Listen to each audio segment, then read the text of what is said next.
Namo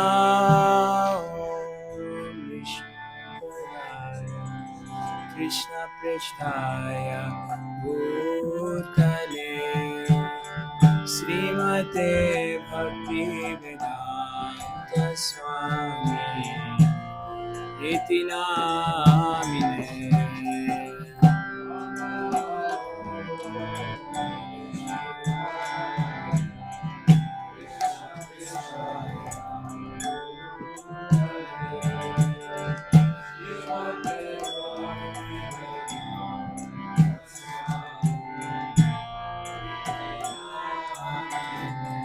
Namaste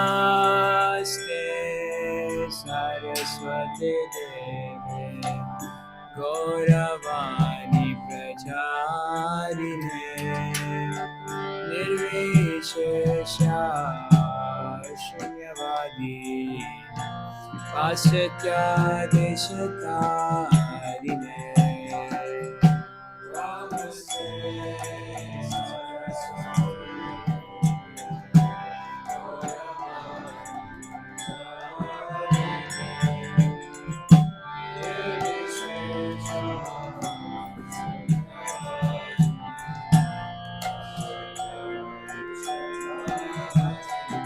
Jaya Shri Krishna Chaitanya Prabhu Nityananda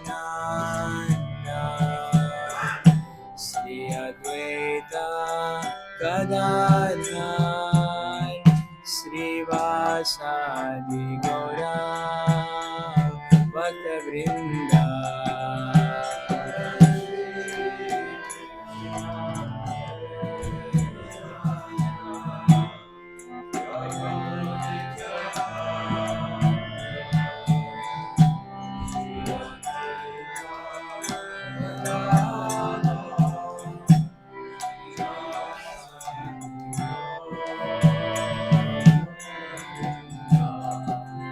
Jaya Shri Krishna Chaitanya Prabhu Nityananda Shri Advaita Gadadhar Shri Vasadi Gaura Bhakta Vrinda.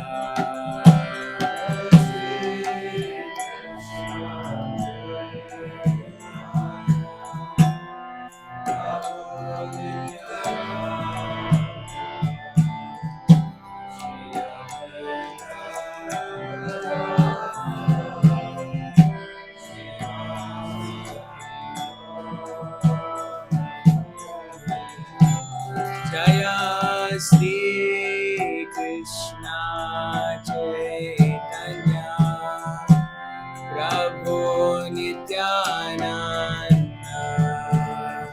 Shri Advaita Gadadhar Shri Vasadi Gaura Bhakta Vrinda.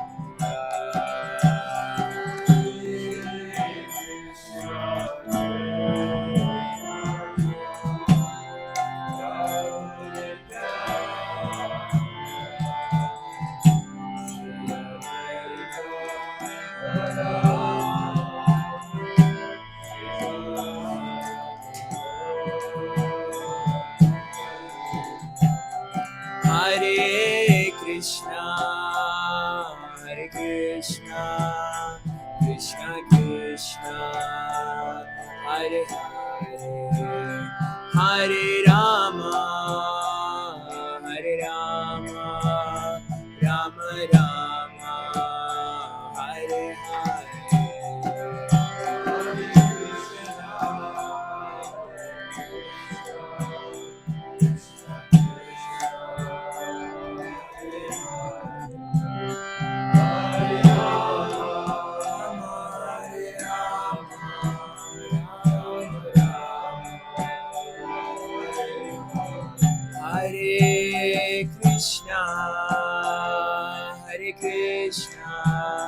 Krishna Krishna Hare Hare Hare Rama Rama Rama Hare Hare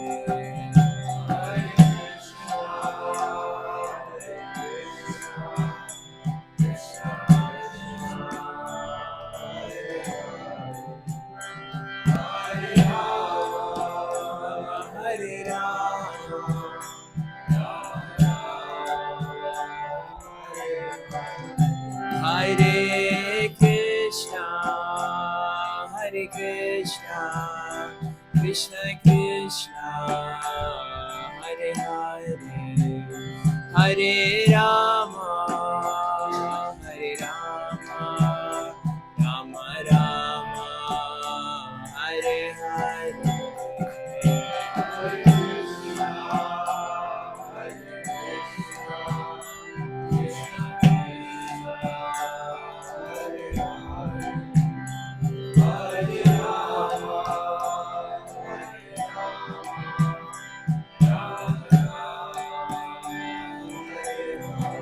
Hare Krishna, Hare Krishna, Krishna Krishna, Hare Hare, Hare Rama, Rama Rama, Hare Hare.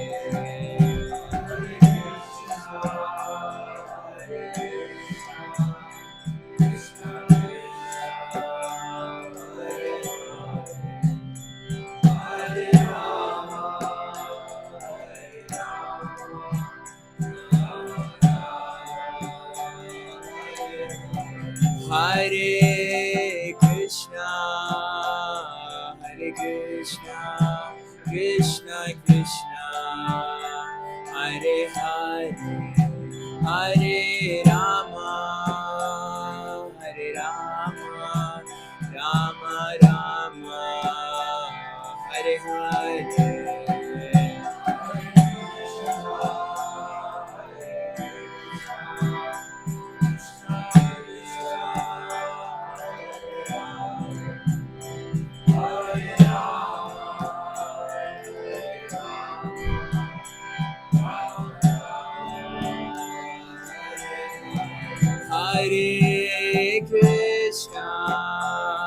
Hare Krishna, Krishna Krishna, Hare Hare, Hare Rama,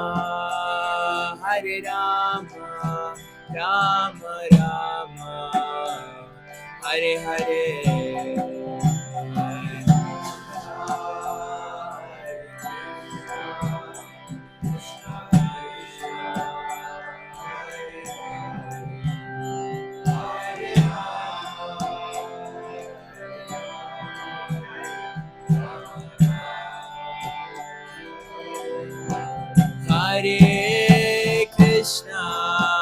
Hare Krishna, Krishna Krishna, Hare Hare, Hare Rama, Rama Rama, Hare Hare.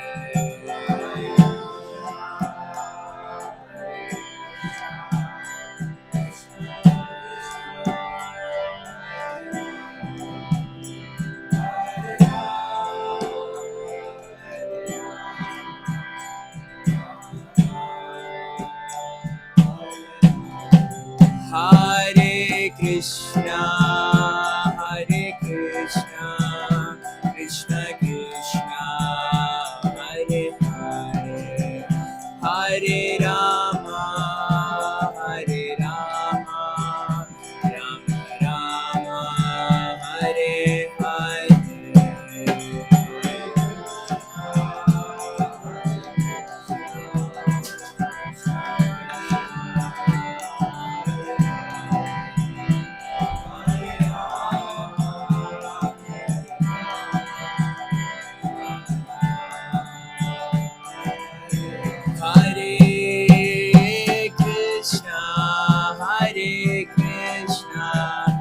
Krishna Krishna Hare Hare Hare Rama Hare Rama Rama Rama Hare Hare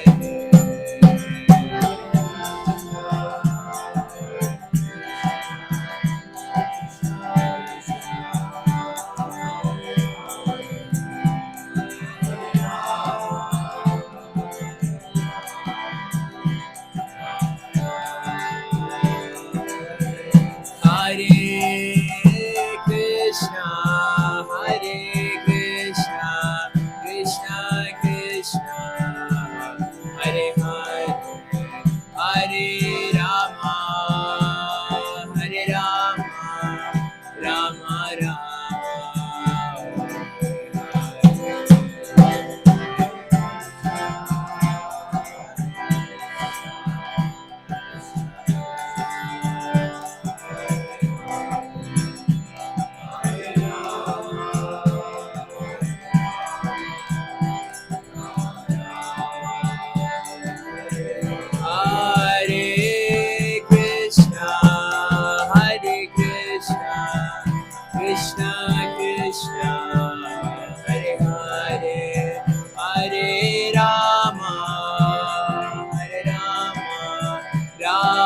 Rama Hare Hare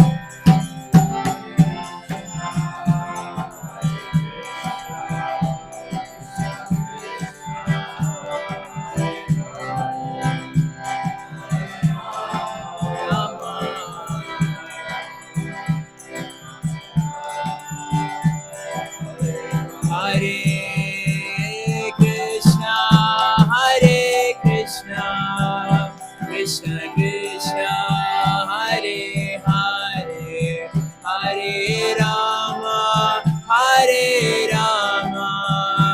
Rama Rama Hare Hare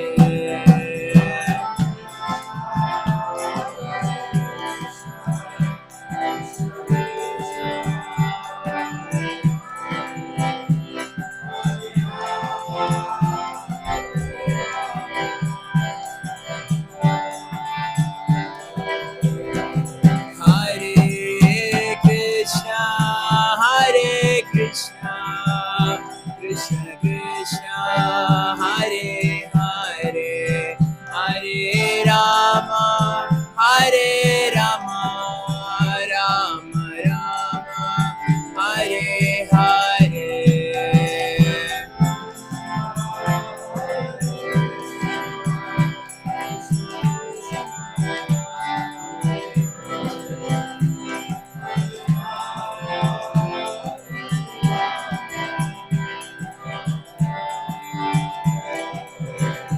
Hare Krishna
Hare Rama, Rama Rama,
Hare Krishna. Welcome everyone to the 76th Vyasa Puja. Our spiritual master, His Divine Grace, Jayadvaita Maharaj Ki Jai. It's so wonderful to see everyone. I think a couple people are caught in traffic, so we will see a few more faces coming in as time rolls on. But we'll begin our program with foot bathing, and then we'll continue to offerings by disciples, grand disciples, well-wishers as time permits. And then we'll move on to Maharaj's Vyasa Puja address. So just so you have the layout of the schedule ahead of you. We're so grateful to be here in New Jersey, CNJ, the place of Madhupati Prabhu. And I'm so happy to see so many shining faces. I was thinking about when you see the carrier of Vishnu, Garuda, then automatically you know that Vishnu is following. Garuda is there, but then comes Vishnu, he steps down from Garuda. And so when I see my God family, I see all of your smiling faces, I may see you first, but then instantly I think of Guru Maharaj. And so all of us are here united together for this common purpose of glorifying Maharaj. And I feel so joyful that all of us are Maharaj Vahana. We're all carrying Maharaj with us. And as we share our love for Maharaj with our offerings, the weight of carrying those offerings is not a burden, but actually displaces the burden of Bhavasagar, of material nature. And so actually we become uplifted. So I look forward to hearing from each of you as we make our offerings to Guru Maharaj.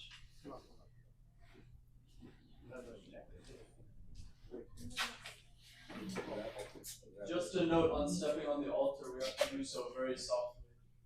Krishna Balaram will dance.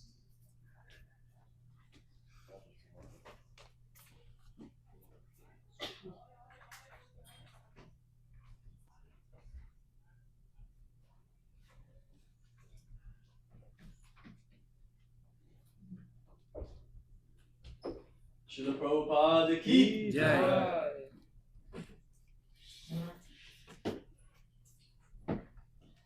So as we commence with the foot bathing, I would like to enjoin the Kirtanias to please continue chanting, because that's That's the essence of what we do. Chant Hare Krishna and be happy. So we'll continue with the kirtan, and then after foot bathing, we'll begin with the offerings. Yes. Hare Krishna. So when we do the foot bathing, we request all the disciples to come. We'll get tongue instruction.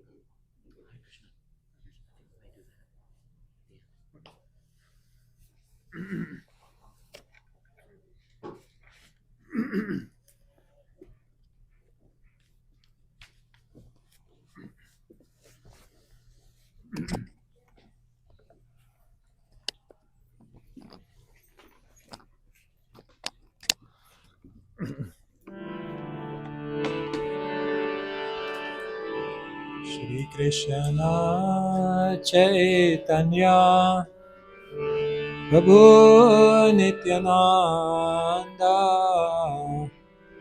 Shri Advaita Gadadhar Shrivasadi Gaura Bhakta Vrinda Shri Krishna Chaitanya Prabhu Nityananda Shri Advaita Gadadhar Shrivasadi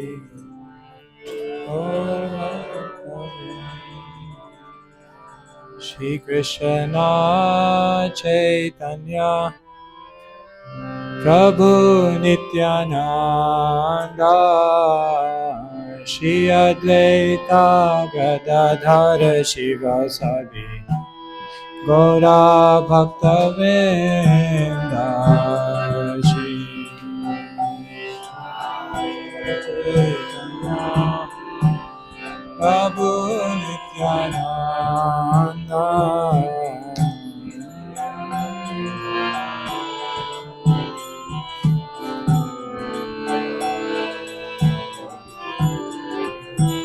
Shri Krishna Chaitanya Prabhu Nityananda Shri Advaita Gadadhar Shrivasadi Gaura Bhakta Vrinda Shri Krishna Chaitanya Prabhu Nityananda Shri Advaita Gadadhar Shrivasadi Gaura Bhakta Vrinda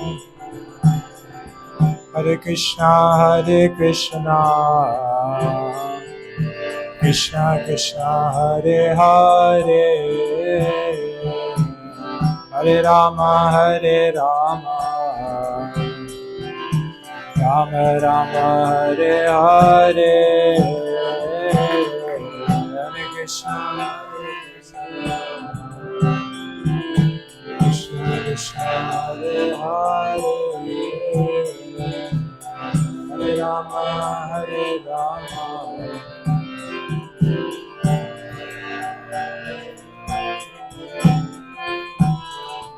Hare Krishna Krishna Krishna Hare Hare Hare Rama Rama Rama Hare Hare Hare Krishna Krishna Krishna Hare Hare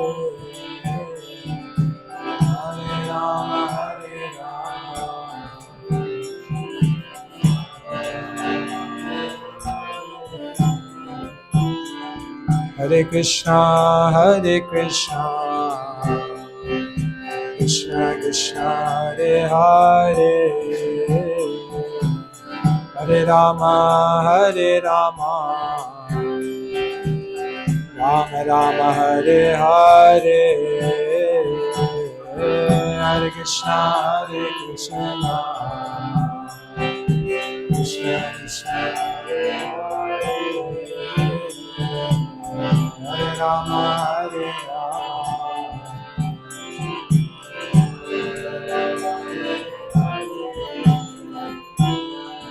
Hare Krishna,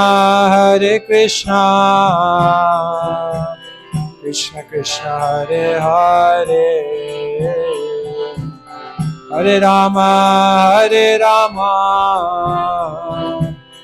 Rama Rama, Hare Hare, Hare Krishna,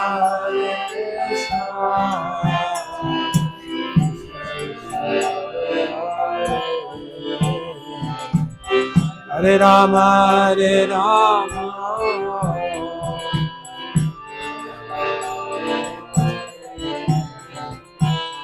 Hare Krishna, Krishna Krishna, Hare Hare, Hare Rama, Rama Rama, Hare Hare, Hare Krishna, Krishna Krishna, Hare Hare, Hare Rama,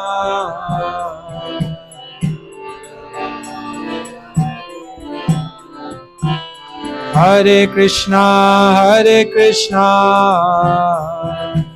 Krishna Krishna, Hare Hare, Hare Rama, Rama Rama, Hare Hare, Hare Krishna, Krishna Krishna, Hare Hare, Hare Rama,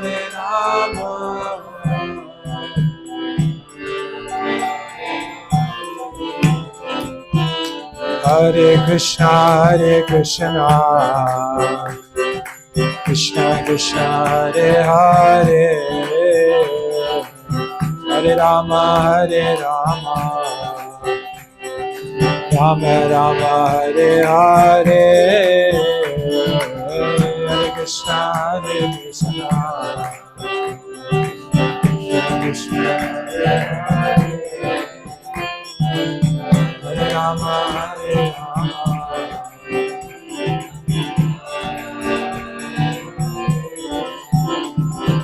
Hare Krishna, Krishna Krishna, Hare Hare, Hare Rama,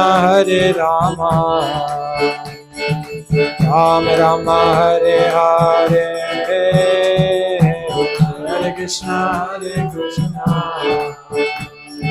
Krishna Krishna, Hare Hare, Hare Rama,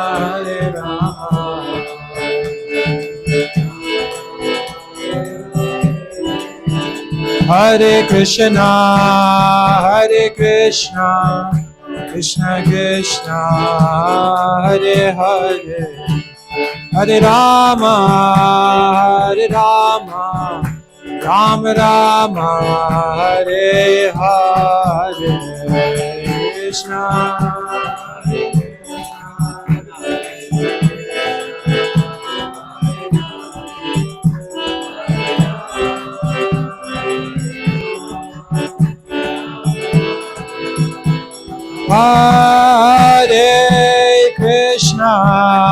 Hare Krishna, Krishna Krishna, Hare Hare, Hare Rama, Rama Rama, Hare Hare,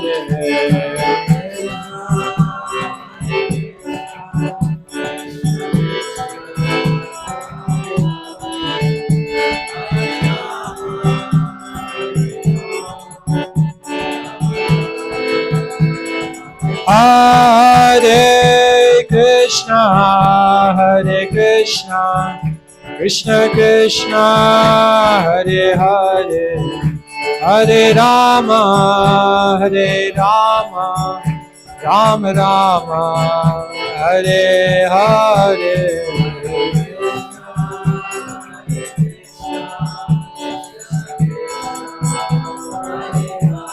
Jai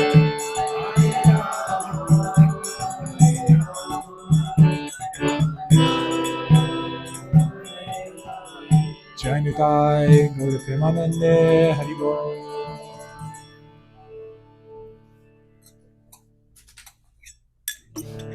I've been told that at some point Toby may show up. So if and when she does, we'll invite her to say something. Before we proceed with offerings, I just happened to be looking through the anyway, this is Maharaj's meaning of Vyasa Puja, written in 1984, a short poem. I thought I'd introduce with that, and then we'll ask Swami Bhagavan Keshav Maharaj to say something. This is your 1984 meaning of Vyasa Puja. Very opposite from the Orwellian predictions. This is one of spiritual hope and upliftment. Vyasa gave Lord Krishna's words, resplendent with knowledge complete. His followers carefully heard and faithfully worshipped his feet. By passing down the essence, each grew to the next, invoking Krishna's presence through adherence to the text. It's Prabhupada's kindness that he, with sure and infallible trust, in the order of Saraswati, brought Vyasadev's message to us. We therefore place upon our heads the message that we've heard, and dedicate ourselves to spread his Krishna-conscious word. At the feet of the servant of Vyas, we reverently offer our heads. We pray to serve humbler than grass, in doing as Prabhupada said.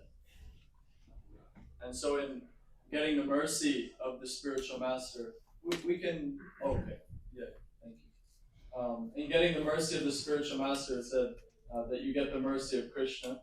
So bathing the spiritual master's feet, we have the Charanamrit of Gurudev, and here in my hand I have the Charanamrit of Krishna Balaram from Guru Maharaj's morning puja.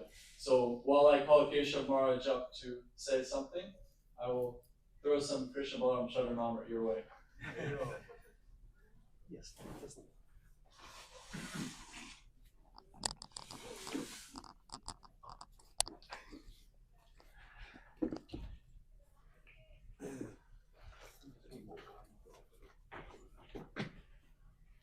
Yes, out loud.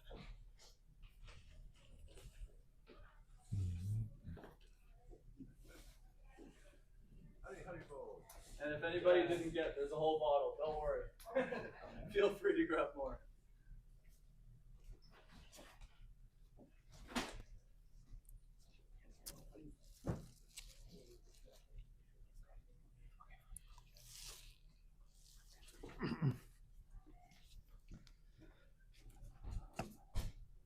Om Jnanatimirandhasya Jnananjanashalakaya Chakshurunmilitam Yena Tasmai Shri Gurave Namaha. Dear Maharaj, please accept my humble obeisances first to you. Also offer my humble obeisances to all the senior Vaishnavas, my seniors here, and also God brothers, God sisters. And of course to His Holiness Kadamba Maharaj, through whom we're connected to you. So I'll read my offering, Maharaj. These are some thoughts I had on this day. Dear Srila Jayadvaita Maharaj, please accept my humble obeisances. All glories to Srila Prabhupada. His Holiness Satsvarup Maharaj recalls Srila Prabhupada's initiation day. Quote, on the day of the ceremony, Bhaktisiddhanta Saraswati met with his disciples at the Allahabad Gaudiya Math on South Malacca Street. While he was speaking Harikatha and taking questions, Atulananda Brahmachari took the opportunity to present several devotees, Abhay amongst them as candidates for initiation. With folded palms, Abhay looked up humbly at his spiritual master. He and Bhaktisiddhanta were now face to face, and Srila Bhaktisiddhanta recognized him and was visibly pleased to see him. He already knew him, Yes, he said, exchanging looks with Abhay. He likes to hear. He does not go away. I have marked him. End of quote. This iconic pastime is widely known. He likes to hear is what people most often emphasize. For me, what follows is just as important. He does not go away. After decades in the weird and wonderful world of ISKCON, it's hard to imagine the roller coaster ride it must have been. Yet you've given your life to this movement and continue to do so every single day. He does not go away. You shoulder heavyweight responsibility in the service of Srila Prabhupada, which invariably invites complexity, anxiety, criticism, and negativity. Even the saintly are not spared. You navigate that thorny path with grace and resilience, never becoming frustrated or fatigued. He does not go away. Srila Prabhupada said New York was the greatest city in the world. It's in New York that you joined, and after traveling to the end of the world and back, it's to New York that you've returned, knowing how important it is for the mission of the worldwide ISKCON. He does not go away. Just as young Abhay listened intently to the saintly speaker of the Bhagavatam, you have the same respect and relish for those transcendental messages. You recite the Gita daily and hear the morning Bhagavatam class, even if given by a junior. He does not go away. In an age of chronic restlessness, you are the example we need, showing us the dedication and consistency to keep showing up for the most important work in the world. The Guru is heavy with knowledge, but also heavy in commitment, so heavy that they cannot be moved 1 inch from the lotus feet of Krishna. After 20, 30, 40, 50 years, they are right there doing the very same thing. He does not go away. You never went away from Srila Prabhupada. His Holiness Kadamba Swami never went away from you. At the end of my life, if the Vaishnavas say he did not go away, then I'm confident that in their association, everything else will come. Thank you for being the steady flame that keeps this movement cooking. His Holiness Jayadvaita Maharaj ki. Thank you so much, Keshav Maharaj. I was thinking about that concept of steadiness as well with all of you coming, and I see many of the same faces year after year, and it's Maharaj's steadiness that's a rallying point for all of our steadiness. I would like to invite Pradyumna Prabhu to come speak next. Then we'll have Madhupati Prabhu, and then we'll shift online to Rup Sanatan Prabhu. So with the blessings of our modern conveniences, we can bounce back and forth to those who aren't physically able to be present with us.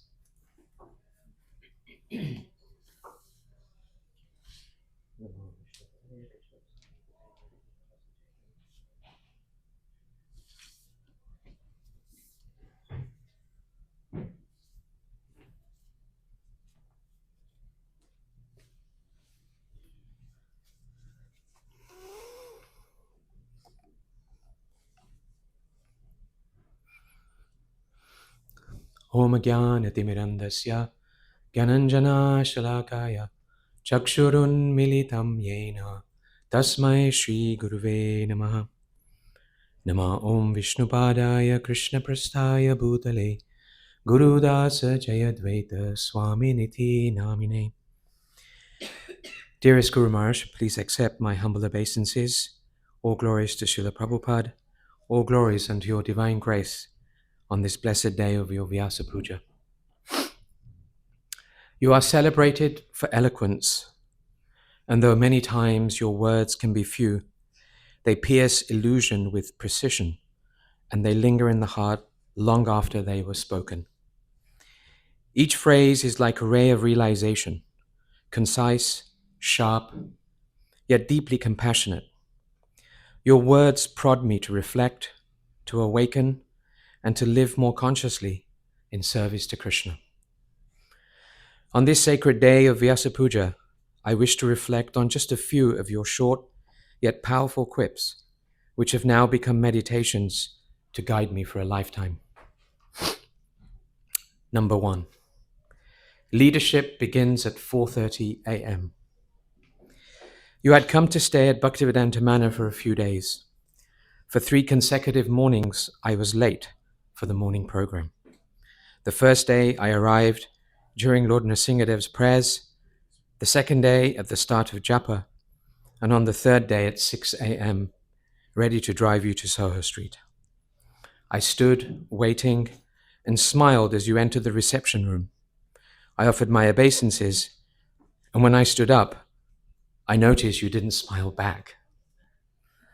You walked up closer, and before stepping into the car, you looked at me and said, "If you're going to be the next generation of leadership, then leadership begins at 4:30 a.m. That single line carried the weight of a lifetime's training. It revealed that leadership in Krishna consciousness is our commitment to Guru and Krishna, offering our life in discipline and getting right the very essence of the spiritual path. My lateness for the morning program was justified by a late night. We were in the middle of a festival preparation, working with volunteers, creating an experience that thousands would attend. Your words left no room to compromise the devotional aspect, the Krishna conscious aspect of service, nurtured through the strength of early morning sadhana, an example you have set so rigidly for us to follow. You weren't just asking me to wake up early, you were calling me to wake up fully in Krishna consciousness. I am grateful for this instruction and definition of leadership. I now like to repeat this line to younger devotees. Number 2, you don't need to buy a ticket. When we told you that we had booked tickets to Vrindavan and that it would be the first time that our children would be visiting, Nimai asked you for blessings, and you said, "You've already bought the tickets." I added, "We're now looking for your blessings to enter the Dham," and you replied, "To enter the Dham, you don't need to buy a ticket." That moment changed the idea of pilgrimage.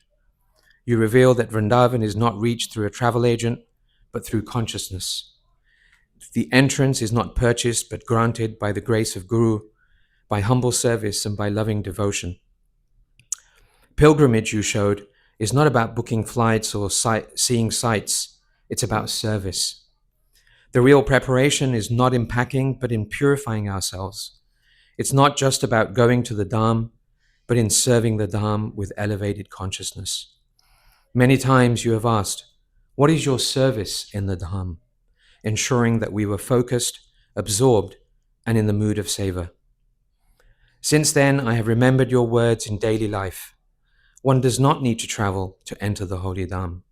Wherever we remember Krishna and serve him sincerely, that place becomes sacred. The true journey is inward, and the real ticket is bhakti, earned through Krishna's agent, your divine grace. Number 3, you know all that praise? It doesn't belong to you. On one visit to London, you suggested we spend a day visiting devotees instead of formal programs, for simple and personal exchanges. We visited 4 families on that day, and at each home, they offered you lovely hospitality, and you offered them kindness, wisdom, and encouragement in their Krishna consciousness. To my embarrassment, we also had to hear their generous words of praise about me. By the 3rd visit, I was praying for it to stop, but it didn't. When we were driving back to the manor, you turned to me and said, "You know all that praise?" And I was unsure as to what was coming next. You said, "It doesn't belong to you." That statement freed me from the embarrassment. It reminded me that anything good others see in us is not ours. It is the reflection of mercy. The credit belongs to those who have created the good, to my mentors, unto you, to Srila Prabhupada and Krishna. We are only instruments. Since then, your words echo as a quiet protection against pride. They remind me to stay small, to stay grateful, and to keep passing everything upward. Whatever good that comes, I realize it as you being kind upon me, and may I always return that good back to you, its true source. In this way, I remember the words, Yogyata vichare kichu nahi pai, tomara karunasar. If you examine me, you will find no qualities. Your mercy is all that I am made of. Number 4, your sadhana does not depend on the state of the institution. While discussing challenges and concerns, you said, your sadhana doesn't depend on the state of the institution. You brought it back to the essence while accepting in this material world, there are always challenges.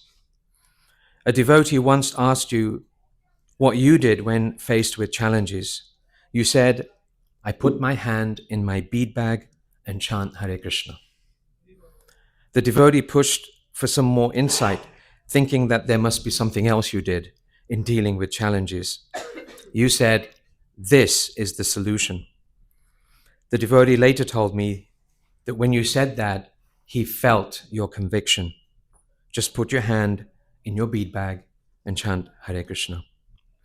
You teach that chanting does not require perfect conditions, only sincere intention.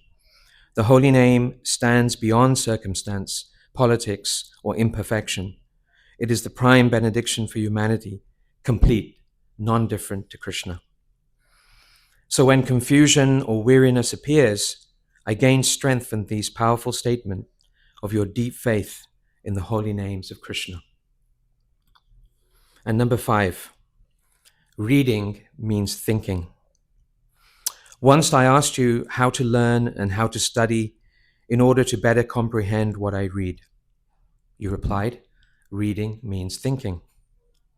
I smiled and thought, I dare not ask you how to think. At first, I thought your answer was another quick, sharp, and concise reply. However, over time, I began to realize it contained everything.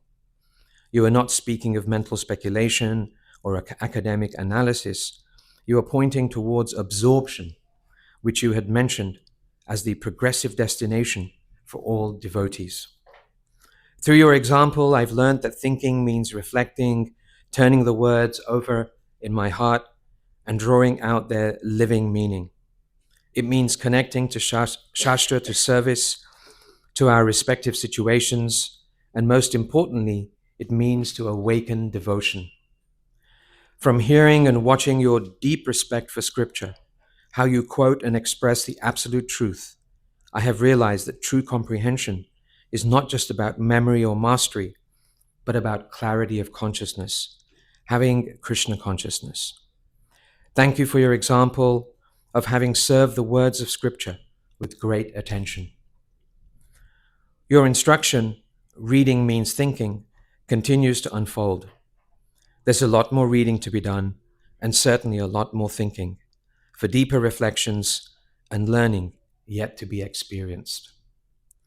Guru Maharaj, each of these phrases began as a sentence, but have left deep impressions for molding myself to your words. May the molding continue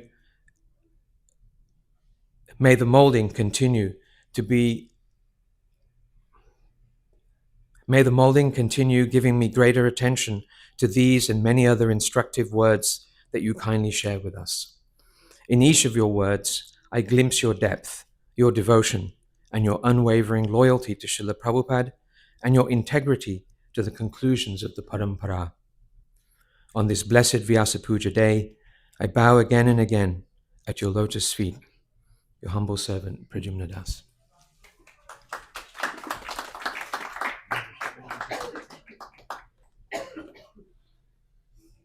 After Madhupati Prabhu speaks, we'll have 3 offerings in a row online, so that can be connected.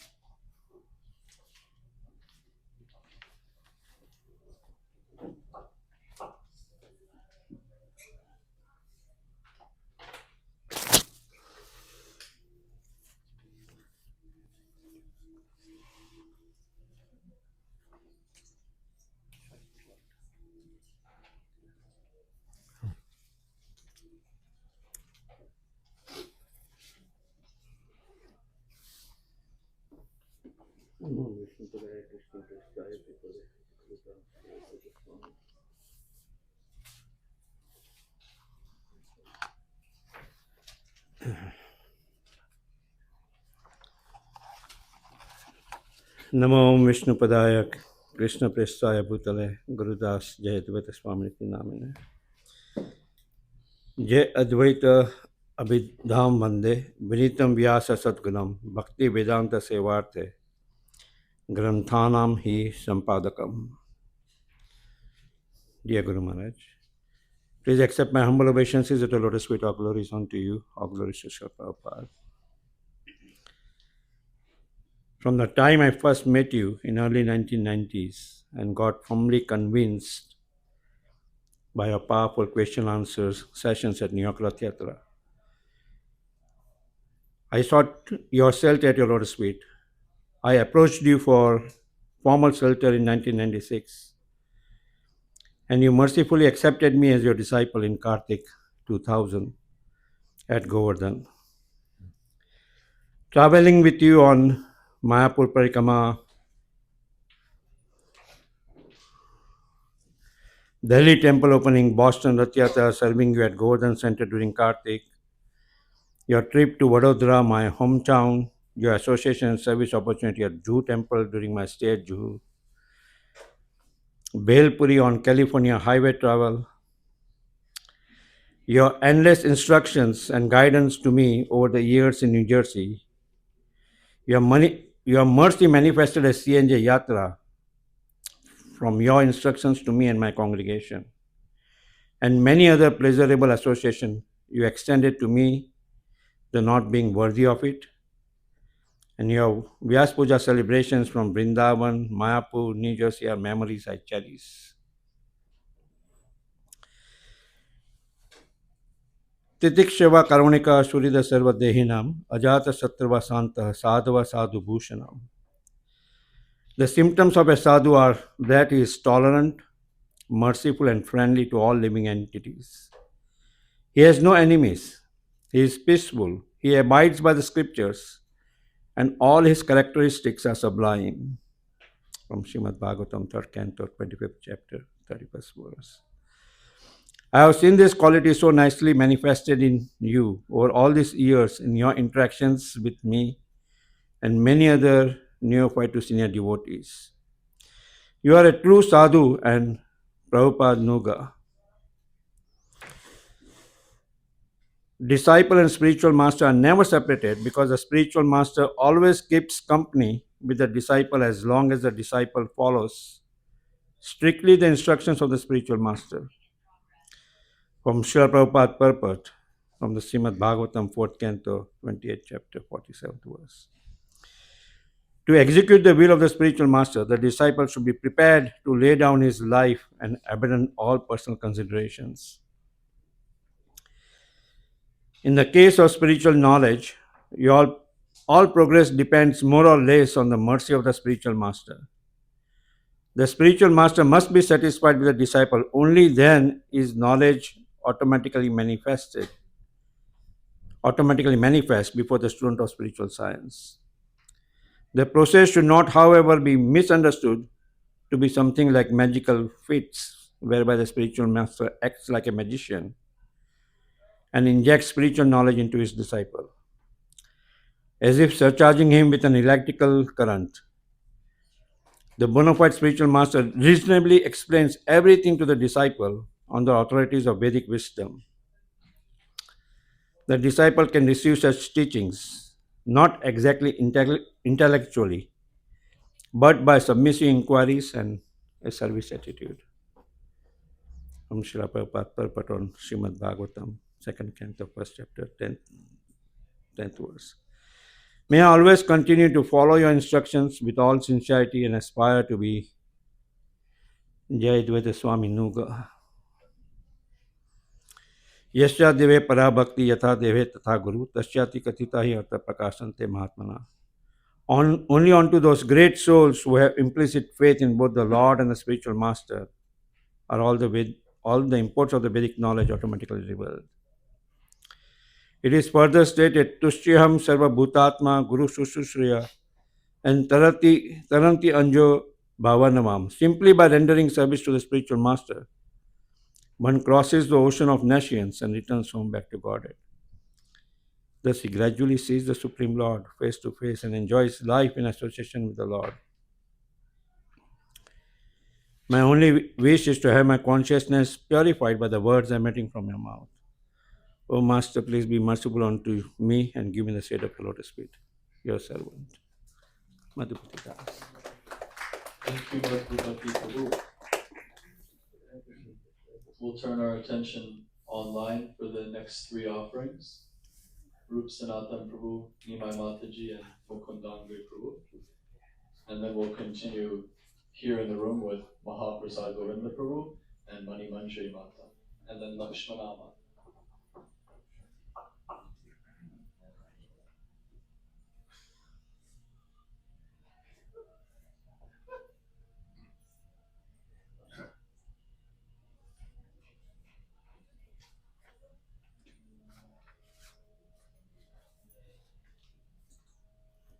Hare Krishna. Am I audible?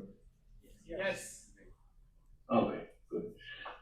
Om Agyan Timidandasya Gyanam Jana Salakare Chakshurumritam Yena Tasmai Shri Gurave Namaha.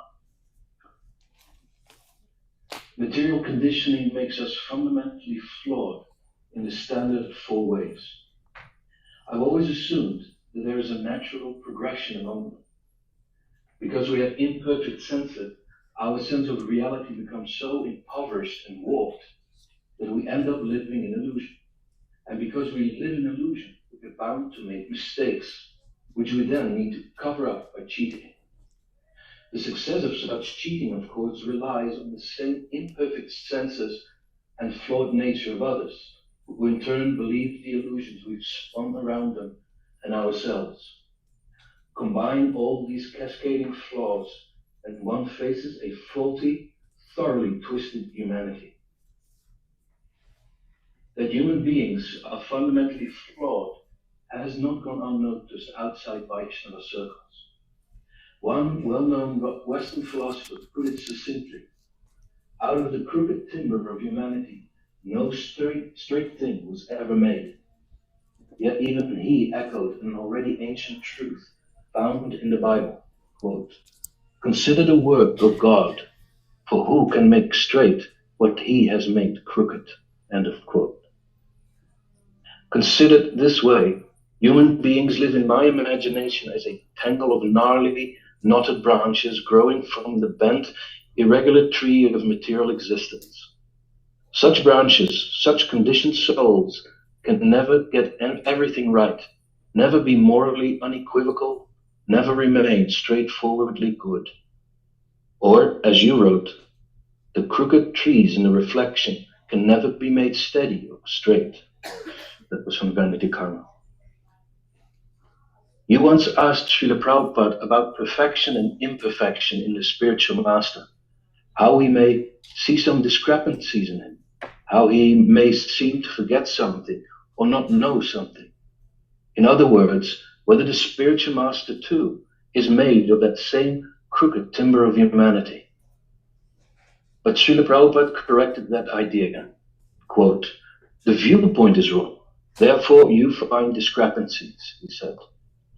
Our materially conditioned and fundamentally flawed viewpoint distorts reality so that we think we see imperfections in an acharya.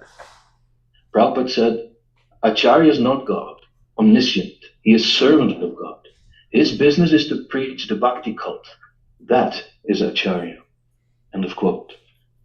Guru Maharaj, you then perfectly followed it up with the question, so we have a misunderstanding about what perfection is? And Srila Prabhupada replied, yes, perfection is there, how he is preaching bhakti cult. That's all. End of quote. So that straightens things out. The spiritual master should never be seen as an ordinary, fundamentally flawed human being. Having taken shelter at the Lord's lotus feet, he is purely engaged in teaching crooked humanity how to serve the Lord with devotion. To find fault in that is only to reveal another twist of our own crookedness. On this blessed day, we again celebrate our connection with you and how you never fail to straighten us out and set us aright with your keen insight and wisdom. Perfection is there in how you teach us devotional service to Sri Sri Radha and Krishna, and in your perfect Vaishnava qualities. Yashasti bhaktir bhavati akinchana sarvair gunais tatra samasate sura harava bhaktasya kuto maharguna manoratina sati dhavato bhahi. All the demigods and their exalted qualities such as religion, knowledge and renunciation become manifest in the body of one who has developed unalloyed devotion to the Supreme Personality of Godhead, Vasudeva. On the other hand, a person devoid of devotional service and engaged in material activities has no good qualities. Even if he is adept at the practice of mystic yoga or the honest endeavor of maintaining his family and relatives, he must be driven by his own mental speculations and must engage in the service of the Lord's external energy. How can there be any good qualities in such a man? End of quote. May I, crooked as I am, become devoted to serving you purely. May I, under your guidance and by your grace, strive to transcend my crookedness and become a worthy, unswerving twig on the Chaitanya tree. Ever seeking your blessings, your humble servant Rupa Sanatana Das. Hare Krishna.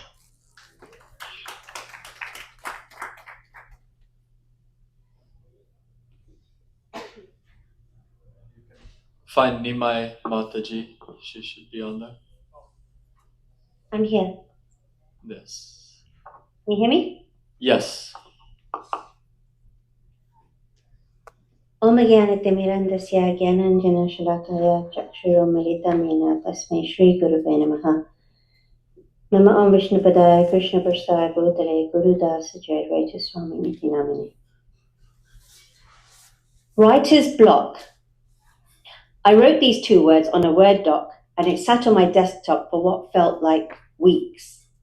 Sri Vyasa Puja, a celebration so close to my heart, was approaching. It's my invitation and duty to express my appreciation for your grace in my life. Each night as I offered a candle, my trepidation grew. I exist because of you. You are my guide, my moral and spiritual compass, my anchor and my cord which connects me with Krishna. Why then did I feel so unable to express or write even a single word? It was through the written word that, as a 15-year-old wannabe writer, I first became entranced by you. I pored over your Back to Godhead editorials, articles, and commentaries. Your straight-up, no-nonsense preaching style delivered Krishna consciousness as it is, smashing through entrenched cultural, religious, and political ideals, untying concepts that had long furrowed my brows. Your boldness encouraged me to raise my hand and receive an avenue of service. I was, and still am, rather shy, but I found belonging in your exemplary strength of conviction in Srila Prabhupada's mission. Pulling me under your shelter, you carefully guided me to serve with integrity, teaching me to engage any aptitude I might possibly have in Krishna's service.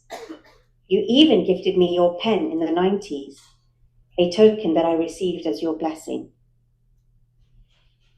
Your steady, straightforward guidance is the vitamin that makes me grow, burning away the blocks that wear me down.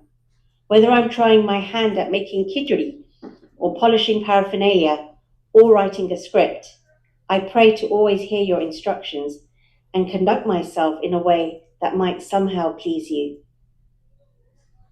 And in all those times when the words don't come, and that's quite often, you point me to the holy name of Krishna, reminding me that if I can offer anything at all, to let me be attached to him and his name. My prayer on this day is that you continue to guide me. Mukam karoti vachalam pangum langhe tegirim yat kripatam aham vande Shri Gurum Dinataranam.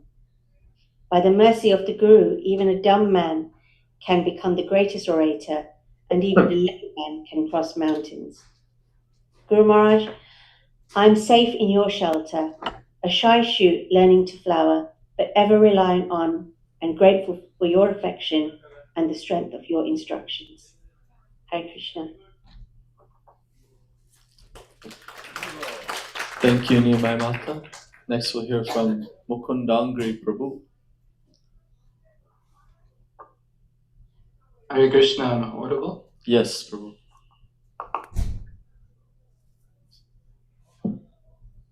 Namo Vishnu Padaya Krishna Prishtaya Bhutale Gurudasa Jayadvaita Swami Niti Namine Mama Gyanti Mirandasya Gyananjana Shalakaya Shakshurun Militamina Tasmai Shri Gurave Namaha. To he who annexed the ages, dear Guru Maharaj, you have lived a life that has gathered the wisdom of millennia into one remarkable, simple, and radiant life, dedicated to devotion to Guru and Krishna. Seneca once wrote in a series of writings called The Shortness of Life that only those who devote themselves to philosophy are truly alive. Quote, for they not only keep a good watch over their own lifetimes, but they annex every age to theirs. And all the years that have passed before them are added to their own. Close quote. In the same way, Guru Maharaj, you have annexed the ages by immersing yourself so completely in Srila Prabhupada's books, not merely as a scholar, but as one who lives what he studies.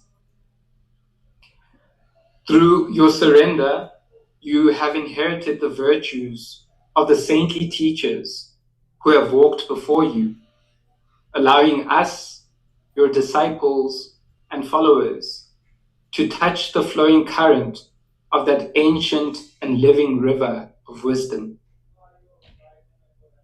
Your life, Guru Maharaj, reminds me that divine knowledge is not preserved by memory, but by embodiment. You do not study to accumulate information, but to transform consciousness.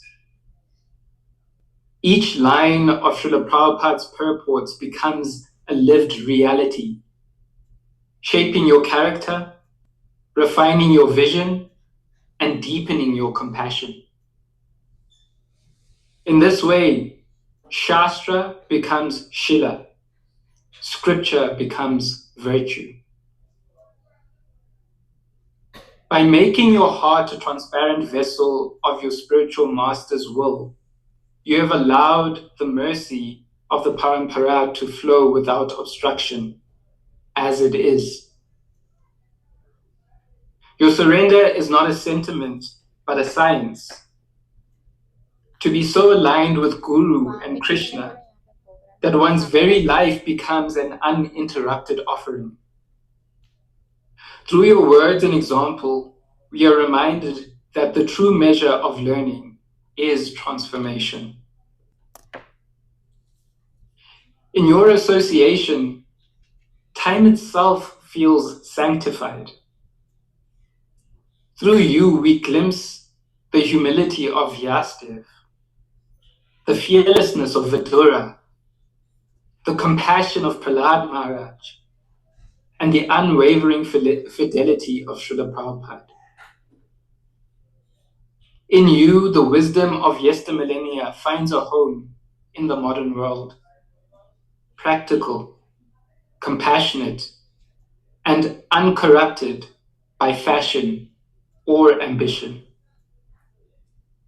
As the Bhagavatam reveals, Acharyavan Purusho Veda, only one who has received knowledge through a bona fide spiritual master can truly understand the truth.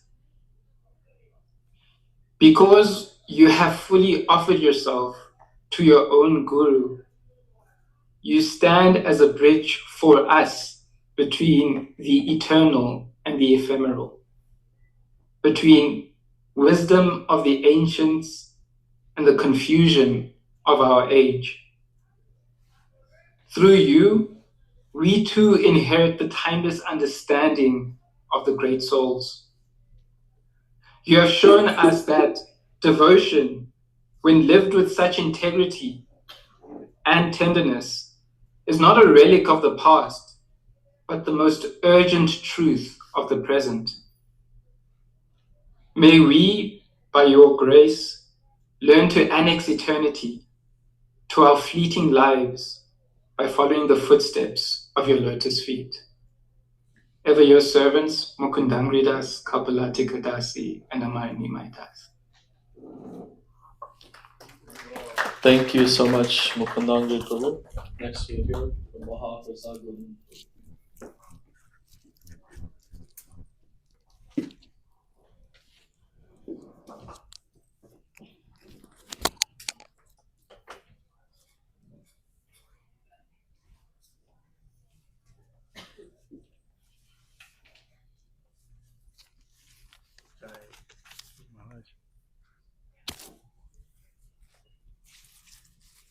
It's a big one.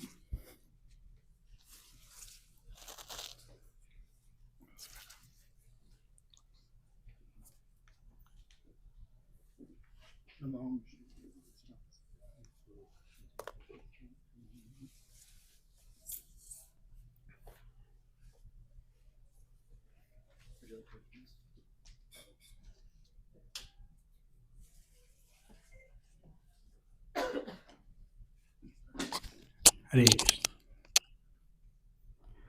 Namam Vishnu Padaya Krishna Prastha Bhutale Guru Dasa Jayadvaita Swami Tinamini Om Jnana Thimarandasya Kana Jana Shalakaya Chakshur Militam Jena Tasmai Shri Gurave Namaha. Our dear Guru Maharaj, you have innumerable transcendental qualities that words alone are inadequate to express the immense gratitude we have for you. Our appreciation for you is so profound. A simple Vyasa Puja offering is insufficient to capture the depth and sincerity of your devotion to Srila Prabhupada and the mission. Ever since you met Srila Prabhupada, you've made so much positive impact to your God brothers, disciples, aspiring devotees, and our congregation members. Our entire devotee community appreciates your personality, accomplishments, and struggles to make things right in ISKCON movement through your display of strength, kindness, and courage. We deeply value your relationship with us as disciples, constantly reminding us that we are so fortunate to have someone like you in our lives. You bring us immense spiritual energy and handles us with grace and self-control. Out of all your transcendental qualities, one that stands out very well for me is your loyalty and faithfulness to the instructions and the mission of Srila Prabhupada. This loyalty and faithfulness are shown particularly in your extraordinary service of reviewing and editing Srila Prabhupada books. In the early days, many editors of Srila Prabhupada books were engaged addressing typos, inconsistencies, and other trivial errors to ensure the manuscript is polished, professional, and presentable and accurate. You have, however, gone much deeper beyond these barriers to ensure editors did not make changes that alter Srila Prabhupada's original teachings, purpose, and compromise the spiritual potency of each paragraph. You're always conscientious that the original text of Srila Prabhupada are transcendental and sublime and carry his full mercy and divinity that are meant to imbibe a spiritual potency which is a crucial element to be preserved. You are always watchful, knowing any compromise that altered the original teachings of Srila Prabhupada would diminish the potency of his teachings. Therefore, out of your faithfulness, you have ensured not to overlook any deviation from Srila Prabhupada's teachings. One anecdote was described by Hayagriva. In a private discussion, Srila Prabhupada used the term Mr. Parampara to humorously address you, indicating your role as a trusted representative of the disciplic succession. This term is very much befitting to you, since you have always ensured the unbroken line of succession of the Acharya's teaching to continue. You have transmitted knowledge, wisdom, and sustained authorized daily spiritual practice by providing us a guideline such as those mentioned in your Kirtan Standard book. And this way, you have displayed your faithfulness, demonstrating commitment, loyalty, and integrity to the teachings of Srila Prabhupada through your actions, words, and dedication in promoting the mission. Not only you have learned, but you have lived the principles of Srila Prabhupada's teachings throughout your devotional life. You often displayed so much patience and forbearance by showing us gentleness whenever we make mistakes, understanding very well that our growth takes time. This showing of kindness, love, and compassion to your disciples and others embodies and reflects the positive attributes you inherited from the teachings of Srila Prabhupada. I recently met your god brother, Taraka Prabhu, in Gita Nagari. He pointed out that since the very early days of your devotion, your genuine desire and enthusiasm to study Srila Prabhupada books and understand his teachings more deeply was evident. You have always displayed a transcendental energy for understanding the Gaudiya Siddhanta very well as Srila Prabhupada presented it. And you in turn shared it with others and continue to remain faithful to the core principles of these teachings. Guru Maharaj, thank you for giving me the blessings and the opportunity to serve Srila Prabhupada's mission alongside the BBT Africa team. You have kindly guided me, mentored me, and engaged me to serve in the translation of Srila Prabhupada books to the local African languages. I've also been given the opportunity to liaise with our African translators, editors, proofreaders, and publishers to produce books in African languages. It is important to acknowledge that unlike our current digital publishing practice, the BBT production team have gone through challenging tasks in the early days with the manual typesetting and publishing process for Srila Prabhupada books. The manual method was laborious and time-consuming. Any simple error required a complete manual or mechanical correction to be applied, which could be very difficult to repeat, making it time-consuming. In addition to that, as your god brother Taraka Prabhu recalls, you once asked Srila Prabhupada on the urgency of book production and the areas that hold up production. If editors needed to consult Srila Prabhupada, it would take time to get a response due to his travel, lack of telegram facilities, or a delay due to a manual delivery of the messages. So you inquired from Srila Prabhupada what to do in such circumstances. Srila Prabhupada simply responded that Shri Krishna will direct you within your heart. Srila Prabhupada had full confidence in you that his own direct input was not necessary, as you would know exactly what to do, being guided by Shri Krishna within your heart. It was so rare to find someone in those days in whom Srila Prabhupada had such full confidence. The exemplary acts you have displayed over the years for Srila Prabhupada have been our guiding principles to ensure the fidelity to his teachings are kept intact. Please continue to guide us, grant us loving services so that we can remain humble, imbibe your transcendental mood, and make rapid progress in our spiritual endeavors. Hare Krishna, your loving servant, Mahaprasad Govindadas. Hare Krishna. Guru Maharaj, just you may recall that some time ago you specifically requested me to translate Srila Prabhupada books to Amharic language for Ishopanishad book. And this book has been translated, it's been edited, proofread, published, and printed. And I would like to offer this as a humble offering today.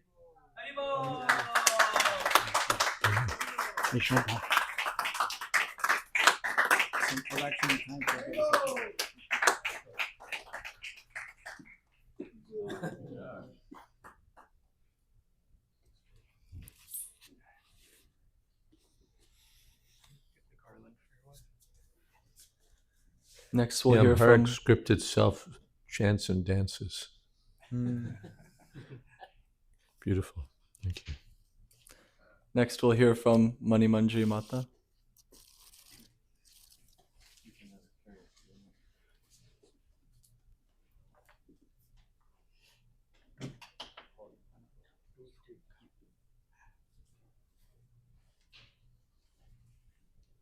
On behalf of Mani Manjari.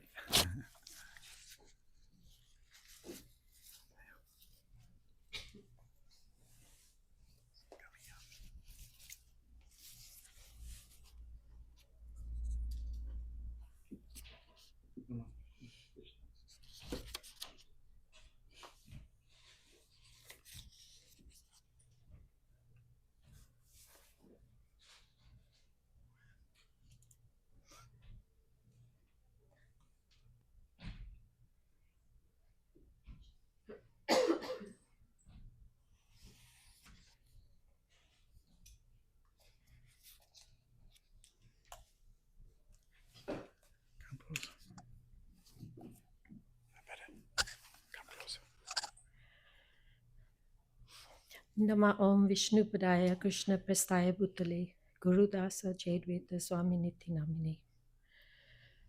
Hare Krishna Guru Maharaj, please accept my humble obeisances. All glories to Srila Prabhupada. All glories to this most auspicious of days, your divine appearance. Today I'm both humbled and honored to be able to glorify my Gurudev on such an auspicious day. May the words I have chosen do justice to the greatness and magnanimity of such a pure devotee, my spiritual master and father. I humbly beg forgiveness in advance for offenses created whilst writing this offering. Guru Maharaj, please allow me to take inspiration and meditation for this offering, titled The Exemplary Leader, from Bhagavad Gita as it is, chapter 3, verse 21. Yad yad chariti shrestha tad eva tarojana sayat pramanam kurute lokas tad anuvartate. Whatever action a great man performs, common men follow, and whatever standards he sets by exemplary acts, all the world pursues. In this verse, Srila Prabhupada states, Lord Chaitanya said that a teacher should behave properly before he begins teaching. One who teaches in that way is called acharya, or the ideal teacher. Therefore, a teacher must follow the principles of Shastra, scripture, to teach the common man. In this age of quarrel and hypocrisy, cheating is prevalent throughout the material world. To be able to find and follow an exemplary person is very rare. Honesty and leaders are words that cannot be associated with each other in this age of Kali. Yet in a very short amount of time, our very own Srila Prabhupada captured the hearts of many tens of thousands of conditioned souls with his exemplary character, reminding them of their eternal position, das anudas. Guru Maharaj, just as Srila Prabhupada meticulously followed the instructions of his beloved spiritual master in the Shastras, you too diligently and faithfully follow Srila Prabhupada's, showering his mercy upon us. Each service you undertake is a service of perfection, from editor and proofreader of the most valuable Gaudiya Vaishnava literature, overseeing and guiding the BBT, training brahmacharis in the art of renunciation and simplicity, encouraging us vanaprasthas to detach, ensuring a simple transition from householder life, instilling and preserving the original Kirtan standards as instructed by our Param Guru. Your compassion knows no bounds, preaching from country to country without any thought of personal comfort. You encourage us to advance on the path of bhakti with love and patience, urging us to shed many lifetimes of conditioning and attachment to this material world by embracing the instructions given to us by Guru, Sadhu, and Shastras. You teach by example, follow a life of simplicity, embracing basic bodily needs which allow more time for service. Each moment of your day is filled with sadhana and service, not a moment being wasted on anything else. You personally teach us the highest standards of deity worship, opulent bhoga, garments and flowers to be offered to Krishna Balaram. I remember this summer I was attending the Sunday talk at the Bhakti Center. I offered my obeisances to Radha Mulida and then sat down, excited and ready to hear the nectar. You walked in, offered your obeisances, took darshan for some time.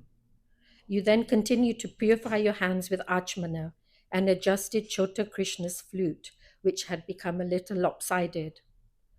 I thought, how did I miss this? How did I not see that the flute had slightly fallen? At that moment, you reminded me that taking darshan is not a material act, rather one that needs to be done with patience, love, and attention. After all, the Lord is personally present in front of us in the deity form. Today, as I looked around at my illustrious God family present and online, I continue to be in awe of their wonderful qualities of humility, compassion, and fearlessness. They are editors, proofreaders, preachers, leaders, philosophers, artists, cooks, renunciates, to name but a few of their qualities. I meditate where these qualities come from. They come from my exemplary Father and His mercy. And it is this mercy that I pray for today, so that I may advance even a little in Krishna consciousness in this lifetime. I beg to remain your humble servant and daughter, Mani Manjari Devi Dasi.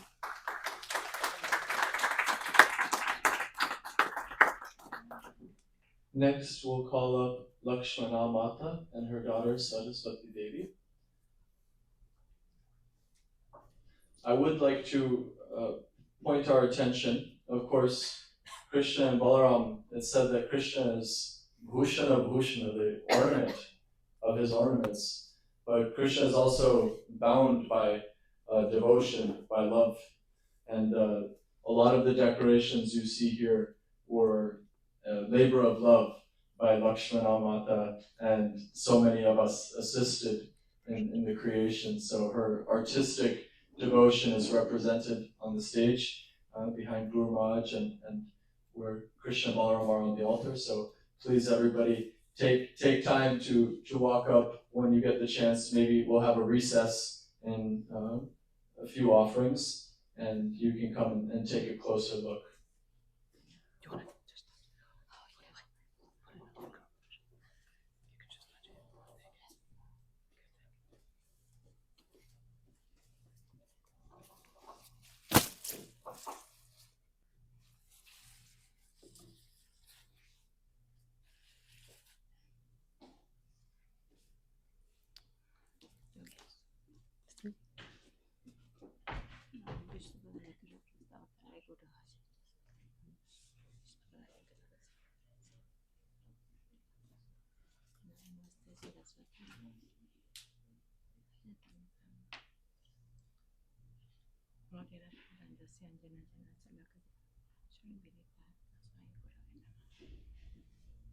I'm just going to represent my mother and read for her. So please excuse, I don't read Sanskrit or anything like that. So excuse any offenses. Right up to the mic if you don't mind. Okay, please excuse any mistakes I make. So I'll be representing my mom, Lakshmana Devi Dasi. So, dear Gurudev, please accept my humble obeisances. All glories to Srila Prabhupada. All glories to your divine grace. 77 years ago, my dear spiritual master was born. At the age of 13, you began your spiritual awakening. How fortunate we are to have such a precious person born for the benefit of us and everybody who has been in contact with him. At the time I was born, my mother, not me, as you began your spiritual journey, how could I have ever imagined that my spiritual life was already under your shelter? You are the faithful representative of the qualities of a genuine spiritual master: peacefulness, sense control, austerity, purity, tolerance, honesty, wisdom, and faith in God. How fortunate we must feel to have such a spiritual master. In Sri Guru Vandana, text 1, quote, "The lotus feet of our spiritual master are the only way by which we can attain pure devotional service. I bow down to your lotus feet with great awe and reverence." Sorry. By his grace, one can cross the ocean of material suffering and obtain the mercy of Krishna. End of quote. Gurudev, you are willing to extend the shelter of your lotus feet to your god nieces and nephews so that they may serve faithfully their spiritual masters. May your kindness spread all over the three worlds.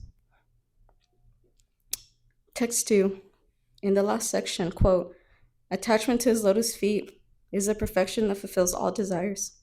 End of quote. You've given all of us room in your abode to fulfill our spiritual desires. This is manifested by the consistent, unwavering Zoom classes, and there are so many more ways you throw a lifeboat at us. Text 3. Quote, "He is my Lord, birth after birth. From his prime emanates, by his ignorance is destroyed. The Vedic scriptures sing of his character." End of quote. Your honesty and wisdom cut through the ignorance in my heart, and mine too.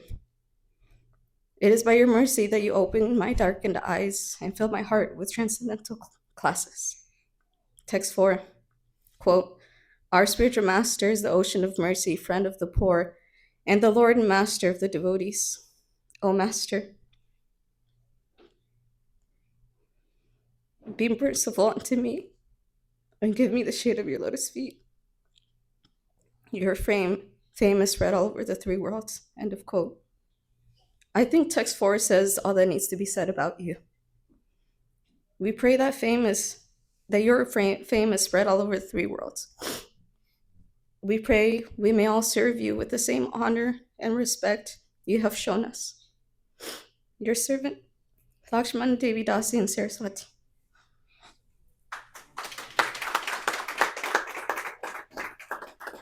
Thank you both so much. Tears in material existence perpetuate our suffering. Tears and offerings to the spiritual master wash away material existence. So thank you so much for the feeling offering. Next we'll hear from Panchatattva Prabhu and Yoganananda Mata.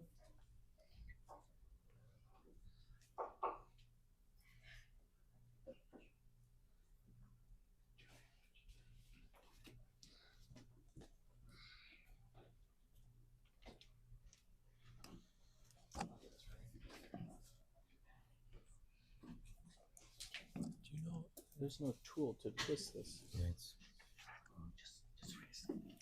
just use that part. Yeah. Oh, okay.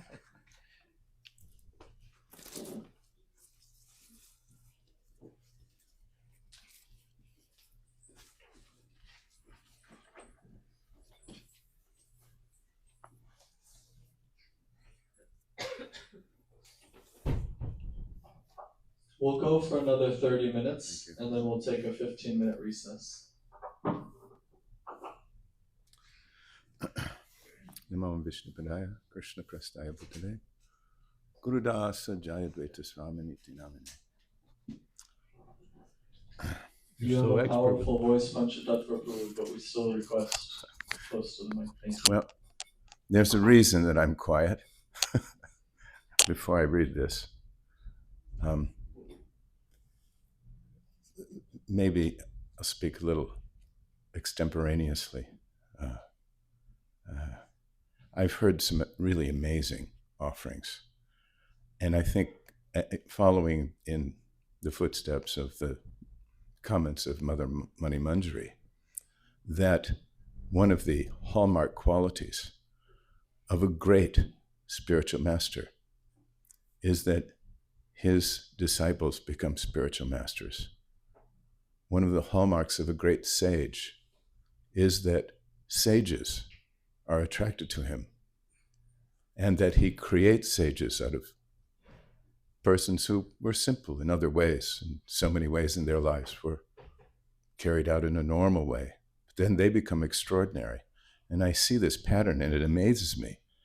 And I feel very small in their association, but very confident that I am on the right path by taking shelter of such a great personality. My dear spiritual master, please accept my humble obeisances. All glories to your divine grace. All glories to Srila Prabhupada. I've been traveling now for over a month on business. Yes, I want to say Krishna's business, but anyway, business. Yoganananda and I are hearing from many people of their fears and anxieties. The material world is always prone to disturbance, but sometimes there is a general heightening and intensifying of upheavals and calamities. We've heard from several of our customers that they're planning to close their businesses. Everyone is worried. When I was 18 years old and wandering the country, I lived in Walnut Creek, California for a while. I had a job at the local performing arts theater, and I stayed at the apartment of the props manager. On his wall was a small painting of two identical standing figures, one above, one below. The painting was captioned, "The artist in heaven, the artist in hell." The idea was, no matter the external circumstances, the artist would be himself and create art. I thought about the caption. I couldn't see how the artist could remain unaffected. How could anyone remain steady in their life and their work when attacked by suffering? Years later, I would hear this famous verse from Srimad Bhagavatam. Narayana parasarve, nakotaschana bibyati, svargapa varga narakeshvapi tulyarta darshanaha. Devotees solely engaged in the devotional service of the Supreme Personality of Godhead Narayan never fear any condition of life. For them, the heavenly planets, liberation, and the hellish planets are all the same. For such devotees are interested only in the service of the Lord. As Srila Prabhupada explained in a letter, this isn't the updated version of my offering, but maybe it's meant to be read. This is the one I didn't want to read. Do you have it in a No, digital form? here's the thing. This is what happened. I had it on my phone, and probably for the first time in months, if not years, I am separated from my phone, that infernal machine. So now I have... Did you send it to anybody? I sent it in, but it's all right. I'll read this because I'm fated to. As Srila Prabhupada explained in a letter, never mind if you do not get the visa for India. We can preach anywhere. We have to preach both in heaven and hell. There's a Bengali saying that a husking machine will husk the rice, whether in heaven or in hell. So wherever Krishna desires, we will preach this movement. I was struck by the strength of character that kind of constancy would require. How could I become like that? My whole life seemed like a struggle to concentrate and get anything done, and I was always waiting for the next big, interesting thing to come along, only to become bored and move on. Now I'm getting beaten and bedraggled by old age. Someone will say, perhaps truthfully, or perhaps out of pity, that I look young for my age, and I'll reply that I'm aging from inside out. Knees hurt, hips hurt, neck and back hurt, life hurts. And that's good. What if I never hurt? What if I never aged? I would be as footloose as I was when 18 and just as clueless. Even though I am now subject to the troubles of old age, I am fortunate beyond belief. I'm so glad I received Srila Prabhupada's books, so relieved to hear a philosophy of life that makes sense, and so blessed to chant Hare Krishna with so many great Vaishnavas. And despite my many flaws, I'm keen to be a more serious practitioner of Bhakti Yoga, that beautiful process of remembrance and awakening of loving service to Guru and Krishna. I have the guide, the teacher, the mentor, the master that I was never really qualified for. You are my acharya, my exemplar of pure devotional service. Despite my inconstancy, you've looked after me, chastised me, and tried again and again to kindle the fire that you know is there. My cocoon is thick but fraying, and my time in this life is running out. The Vanaprastha adventure is beckoning. Your servant, Panchatattva Das. Thank you so much, Guru. Now we'll hear from your good wife, Yovanananda Mata. If you can offer a garland for her.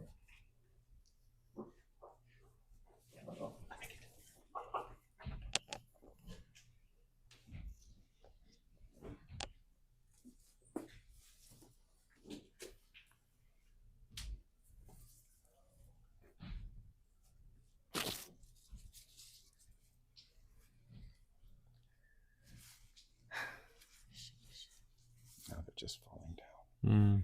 Shoulders were never very broad.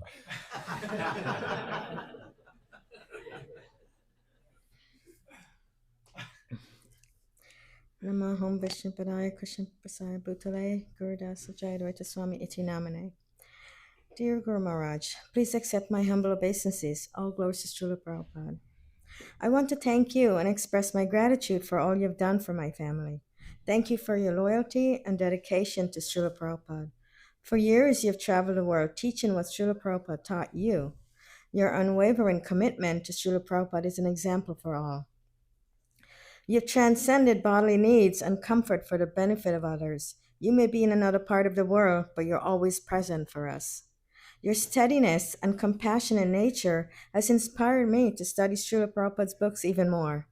Your profound realization of Prabhupada's books is incredible.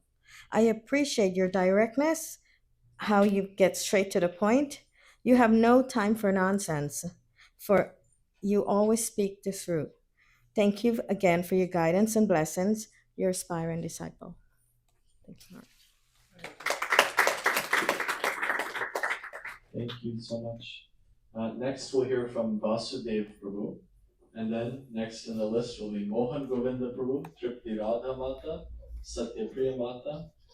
And then we'll go to some online offerings. But we'll take a recess before the online offerings. So let's see if we can make it to Satyapriya Mata.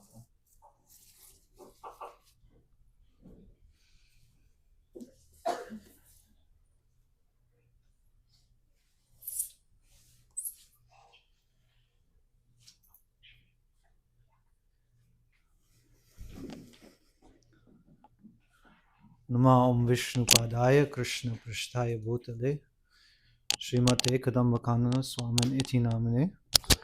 Nama Om Vishnu Padaya Krishna Prishtaya Bhutale Gurudasa Jayadvaita Swamin Iti Namane.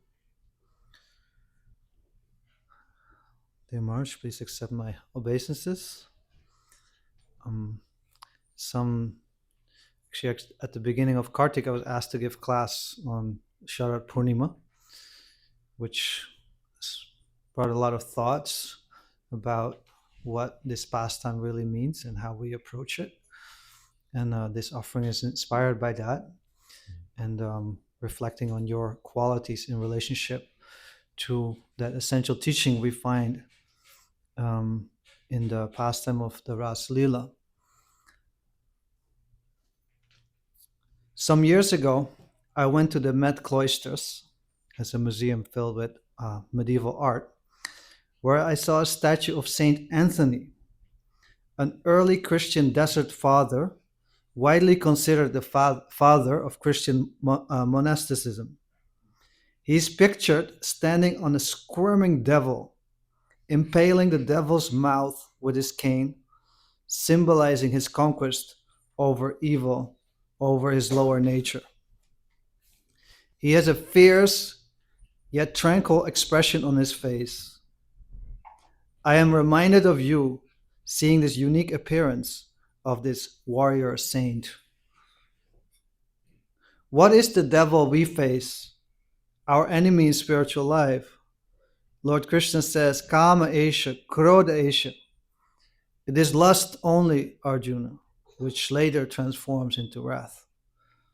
Lust or selfish desire takes on countless subtle and gross forms, but the basic principle of lust is to act for my own pleasure, whereas prema is the exclusive desire to act for Krishna's pleasure. During the Kartik month, we hear about the attachment of the gopis to Lord Krishna, which is also called Kama Rupa. But contrary to what it seems, the gopis' sole motivation is to give pleasure to Krishna. Selfless service to God is foreign to the conditioned soul, whose every act and thought is motivated by selfish desire. And yet selfless service to the Lord is the very nature of the self. Examining myself, I have concluded that even after years of practicing Krishna consciousness, I'm still mostly selfishly motivated.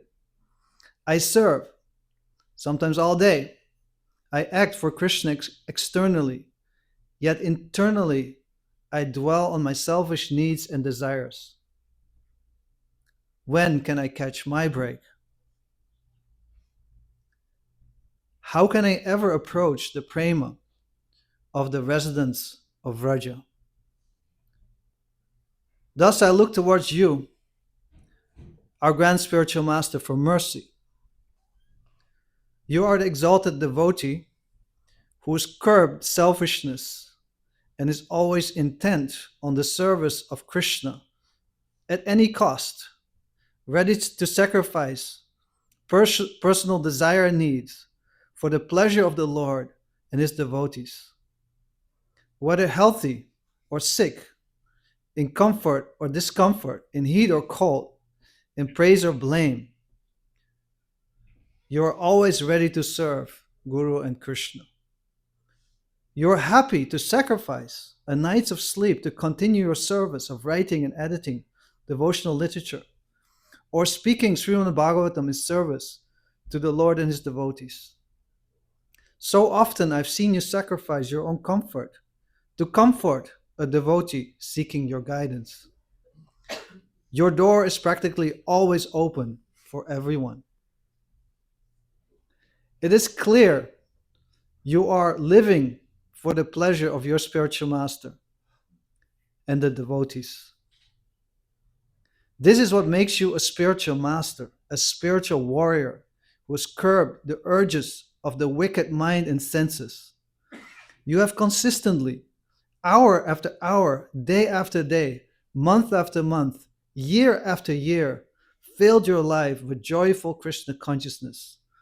Vacho vegam manasa krodha vegam, jiva vegam udaropashta vegam, etanyo vegan vishaheta dhira, sarvam apimam prativim sasishat. In Srimad Bhagavatam 7.9.45, it is said that we can conquer our internal enemies with the sword of knowledge received from Lord Krishna, and Achyuta Bala, the strength of Achyuta. Srila Prabhupada writes that this strength is Lord Balarama. Nayam Adma Balahinena Labhya. The Supreme Self, the personality of Godhead, cannot be approached without the mercy of Balarama. Srila Prabhupada comments, Se sambandhe nahi yar, Vrita janma gelotar, vidya kule ke kori betar. If one has no connection with Nitai, Balarama, then even though one is a very learned scholar or jnani, or has taken birth in a very respectable family, these assets will not help him. We must therefore conquer the enemies of Krishna consciousness with the strength received from Balarama. Lord Balarama killed the demon Pralamba, whom Srila Bhaktivinoda Thakur called Jiva Chaura, the thief of the living being. He further calls Pralamba the personification of selfish, lusty inclinations, often disguised in devotional pursuits for name, fame, worship, honor, prestige, and so on. Bhaktivinoda Thakur says that we need to conquer this demon by our own intense endeavor with the strength of Lord Balarama, because it takes a lot of strength to conquer our selfishness and truly live and serve only for the pleasure of Shri Guru and Gauranga. We live in New York City surrounded by formidable distractions. And beyond that, everywhere technology accompanies us almost 24/7. Even in the society of devotees, spiritual weakness often abounds. In this precarious condition, we look at you as the representative of Lord Balarama. We look at your example, instructions, and pray for your heartfelt blessings, for the great spiritual strength to withstand the many gross and subtle deviations Maya offers to take us away from the path of pure bhakti. Most importantly, we look at you for strength, for another strength, the relentless and blissful drive and enthusiasm to serve Guru and Krishna with ever renewed inspiration, moment after moment, hour after hour, day after day, week after week, month after month, and year after year.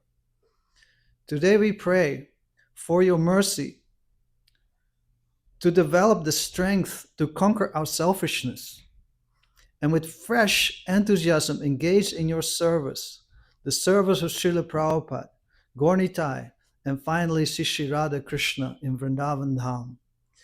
In this way, through your mercy and example, we can hope someday to approach the example of the residents of Vraja, whose sweet prema consists in the sole desire to give pleasure to Krishna and Balaram. Thank you, Maharaj.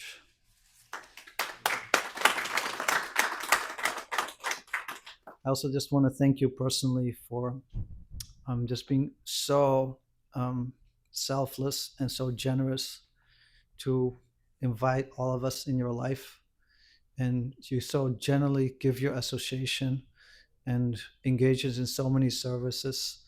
I'm beyond grateful for all of that, and I pray I'll never take that for granted. Hare Krishna. Thank you so much, Vasudev.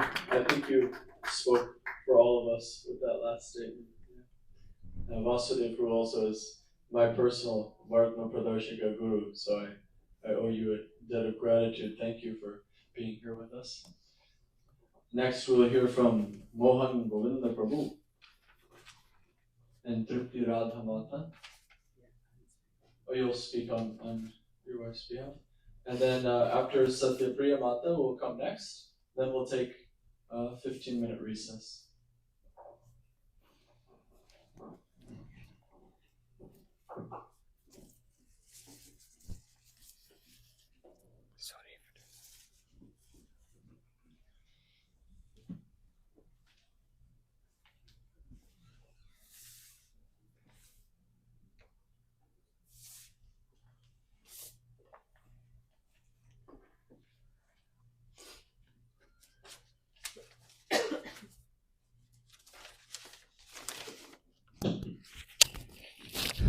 Hare Krishna Guru Maharaj.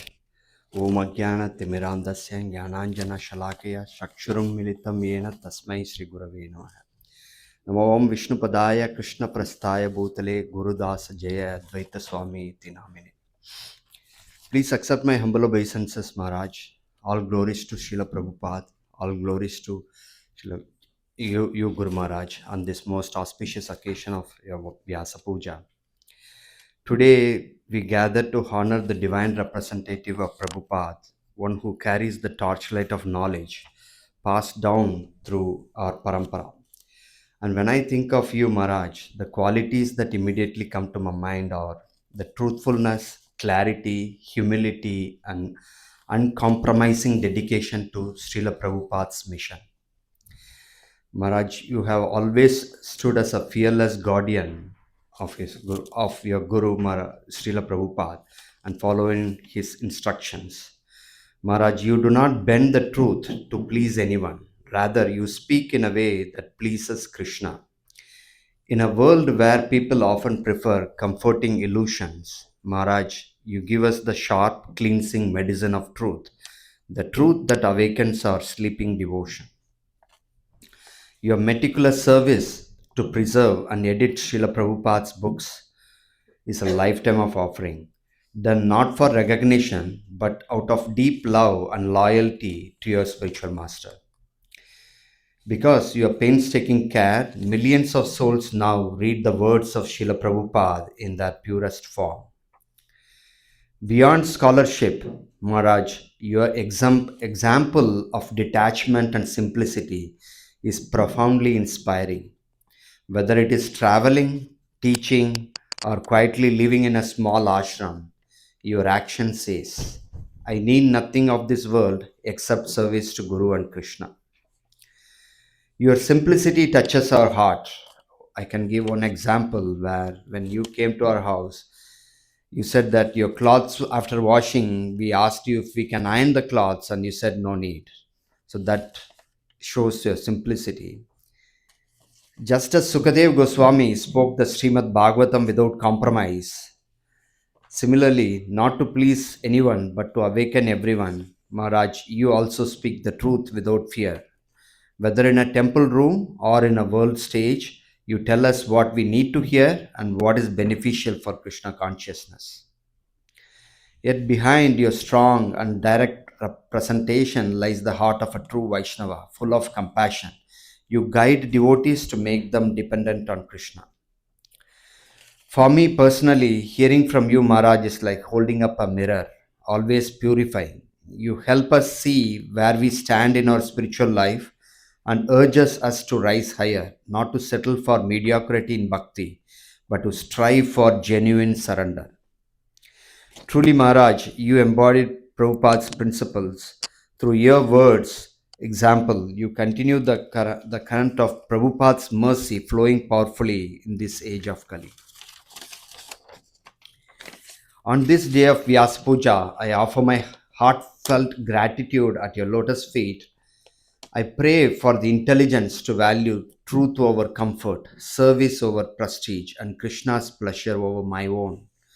I pray for the courage to follow in your footsteps, to speak truth kindly but fearlessly, to serve humbly but steadfastly, and to live always in service to Srila Prabhupada's mission.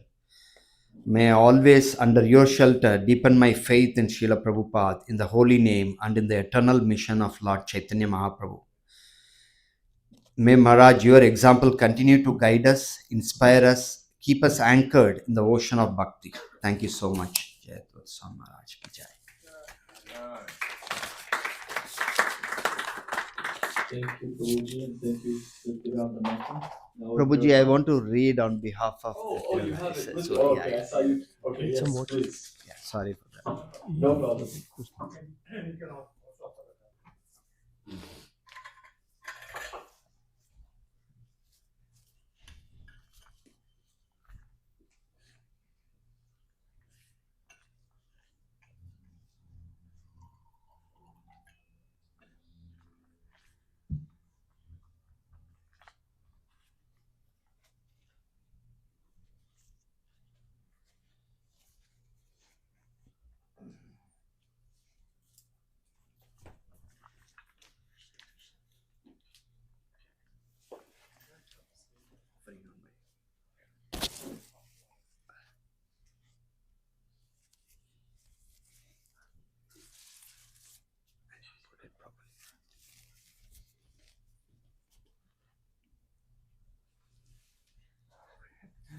Just I don't want you to knock it over accidentally. It's quite hot.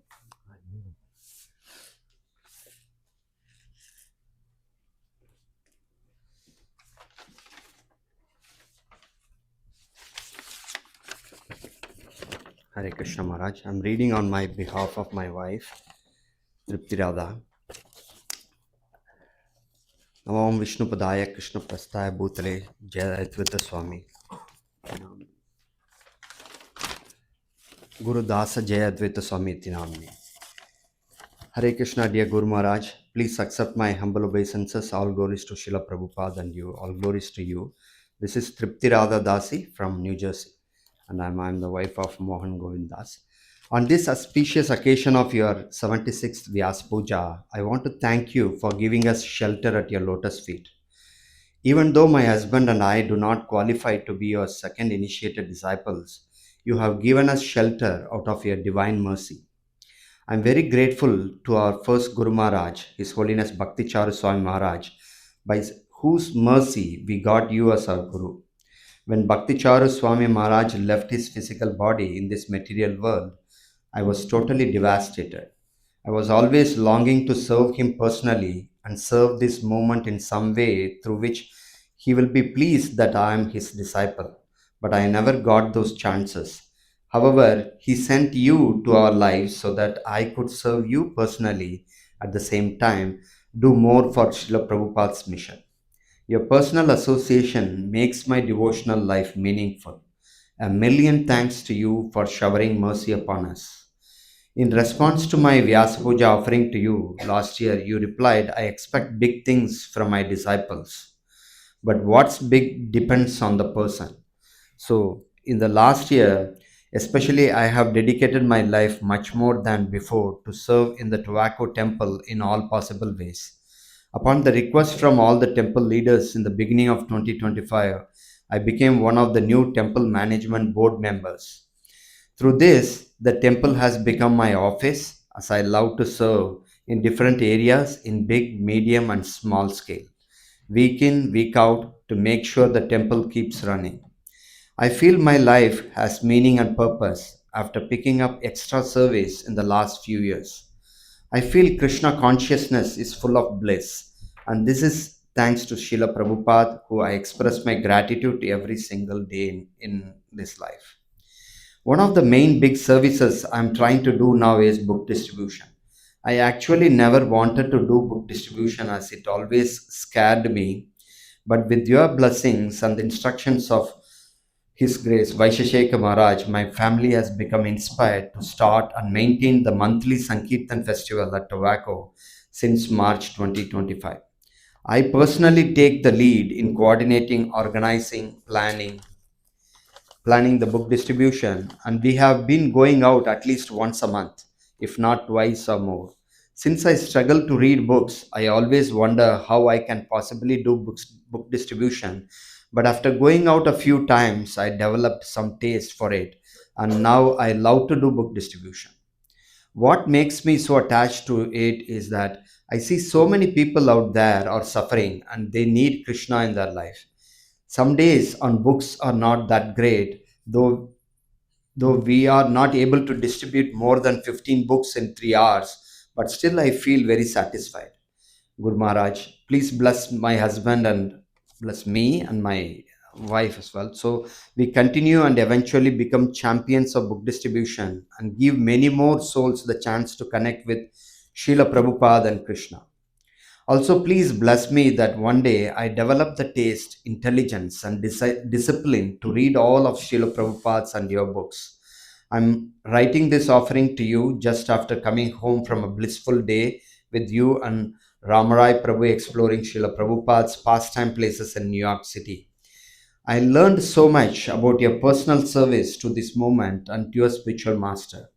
I'm very grateful to you for similarly giving my family and I your personal association and allowing us to serve you in person. A few years ago, you gave us an instruction to preach. We are trying our best to preach in our Bhakti Vriksha home programs, but we are not that successful. We need your mercy to do better preaching to many new souls. Maharaj, by seeing you, I understand that simple living is the only and easy way to become attached to Guru and Krishna. However, it is very hard for me to follow. I am begging your mercy so that I become closer to your lotus feet and go back to Krishna by the end of this life. Something that amazes me about you, Guru Maharaj, is how you gave up everything in such a short time and surrendered to Srila Prabhupada. You are so talented. For example, you edited most of Srila Prabhupada's books. Yet you are so simple, sweet, easily approachable, and a very humble disciple of Srila Prabhupada. My life will be meaningful if I am able to do a fraction of the service out of everything you have done for your spiritual master. I humbly bow down at your lotus feet and beg for your mercy so that I can follow in your footsteps to serve Srila Prabhupada. Your insignificant servant Tripti Radha Das. Thank you both so much. Next, we'll hear from Satya Priya Mata, and then we will take a short break.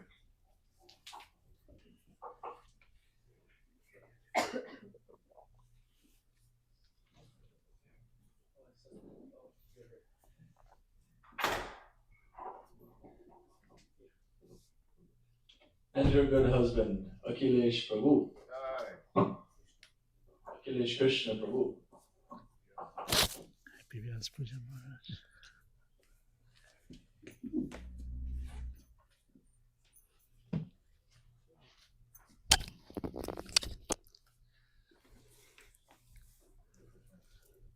Hare Krishna.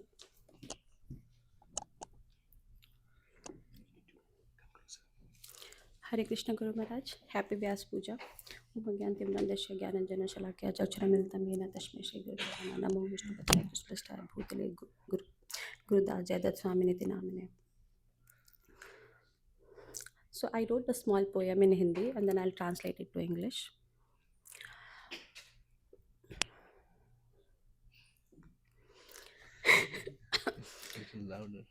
पूर्वजों ने लगाया विशाल वटवृक्ष है, पूर्वजों ने लगाया विशाल वटवृक्ष है, जो सबको देता शीतल छांव है, सांसों में घोलता जीवन है और हवाओं में घोलता मिठास है। पत्तों से छनती धूप मन को देती मधुर सुकून है, सर्दी गर्मी में सदा सहारा बन जाता, ऊंचे बादलों को प्रेम से गले लगाता, हर तूफान हर वर्षा से निर्भय लड़ जाता। प्रभुपाद जी ने भी वटवृक्ष लगाए। गुरुदेव, उस वटवृक्ष की जड़ हो आप, जिसने समेटा है सबको, न केवल मुझे वरन पूरे प्रभुपाद परिवार को अपनी छाया का वरदान दिया है। आप सत्य के धारण करता गुरु, नियमों के पालन करता गुरु, गुणों से गौरवान्वित गुरु, मस्तक का सम्मान गुरु, माथे का चंदन श्रृंगार गुरु, माथे कंठी की पहचान गुरु, हम सबके पालनहार गुरु। भवसागर की लहरों में जो डूबा, भवसागर की लहरों में जो डूबा, दिशाहीन जो बैठा है, हे गुरुदेव आप पतवार बने, आलम्बन बने, आश्रय बने, आधार बने, भटकी राह के दीपक बने, हम सबके सारथी बने। I'll just translate this to English. Our ancestors planted a sacred tree that gives us lessons through its cool shade. It blends life into every breath and sweetness into every motion. The sunlight filtering through its leaves and brings gentle peace to the mind.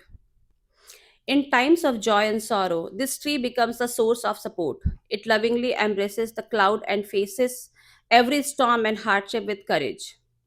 In the same way, revered Prabhupada ji also planted trees. Gurudev, you are the strong root of that tree, the one that gathers and holds together all the lessons and virtues. You have not only blessed me, but the entire Prabhupada family with the gift of your protective shade. You are the Guru who embodies truth, the Guru who follows and upholds discipline, the Guru who is adored with noble qualities. You are the honor of our heads, the sandalwood mark on our foreheads, the symbol of our devotion, and the protector and nurturer of all of, of us all.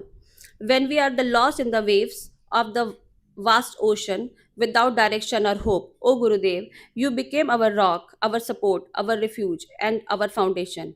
You are the light that shows us the path and the charioteer who guides us forward. Hare Krishna.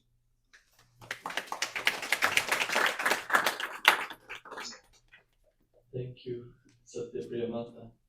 So I think now is a good time, maybe shed a few garlands, Yes, stand up, and we'll return in about 15 minutes. So let's say.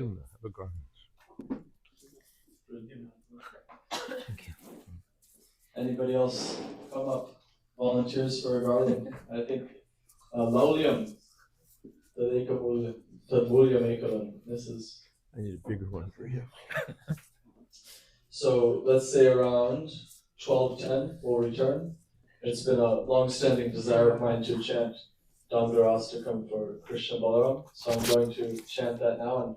And when I come to Yashoda Bhiolukalad Dhavamanam, then everyone can come Dhavamanam, running back for the rest of the program. We'll continue with 5 online offerings, and then there will be a few more in person. And that will conclude the offering portion of our ceremony. And then we'll hear from Guru Maharaj here in address.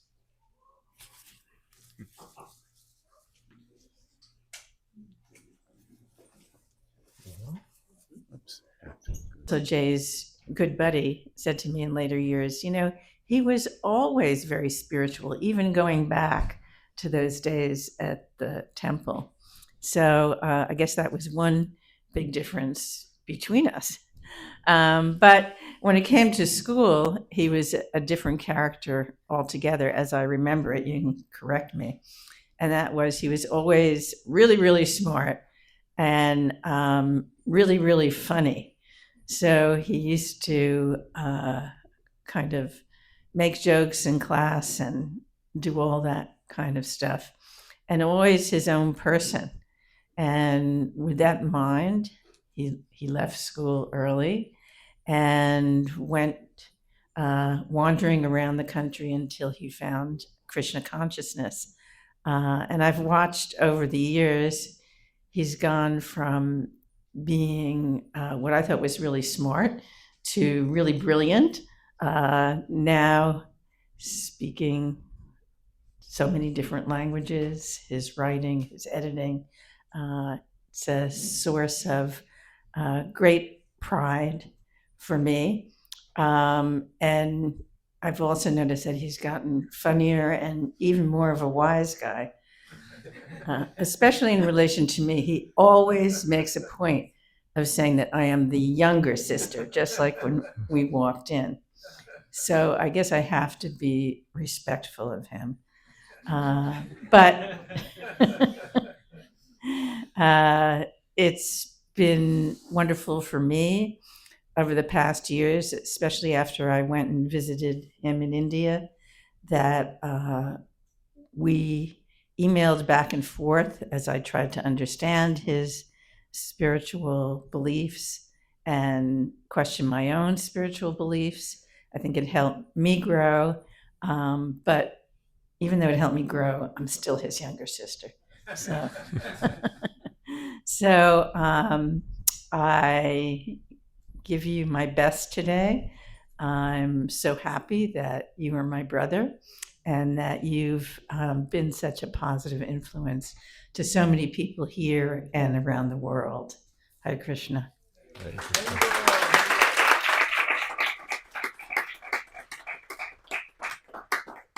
Thank you so much, Toby. Now we'll switch over to our online crew. If we could, Rupa Goswami Prabhu will be next.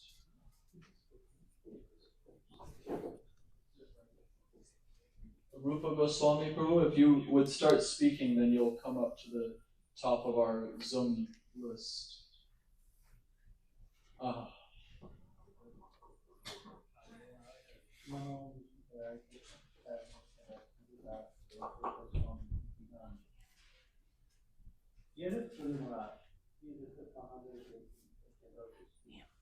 All glories to Srila Prabhupada, all glories to you, Guru Maharaj. On this auspicious day of the Vyasa Puja, I would like to express my sincere gratitude for stepping into my life as a spiritual father, especially after the departure of my Guru Maharaj, His Holiness Bhakti Charana. You are always so concerned about my welfare, both spiritually and personally. It was very heartwarming to see you and serve you. Your recent visit to South Africa was extremely special, as it was the first time that we hosted a guru. This was a very nervous and anxious time. However, you made Nadini and I feel very comfortable to serve you. You always make it a point that our business is to serve. I beg of your mercy, dear Guru Maharaj, to serve Srila Prabhupada's vision nicely. This time around, you emphasized that we must focus on university and township preaching in South Africa. Hopefully, I can be of some assistance in these programs by engaging with the Shastra Dance program via the DBT Africa. Thank you once again, Guru Maharaj. I'm truly appreciative and forever grateful to you, your humble servant, Rupa Goswami Das.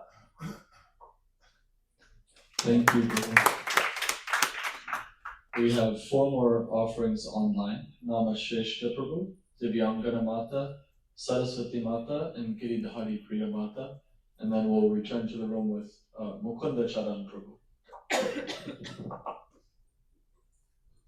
Hare Krishna. Namo Vishnu Padaya Krishna Prasthaya Bhutale Shamati Bhakti Swami Namini. Namo Vishnu Padaya Krishna Prasthaya Bhutale Guru Vyasa Jayadvaita Swami Niti Namini.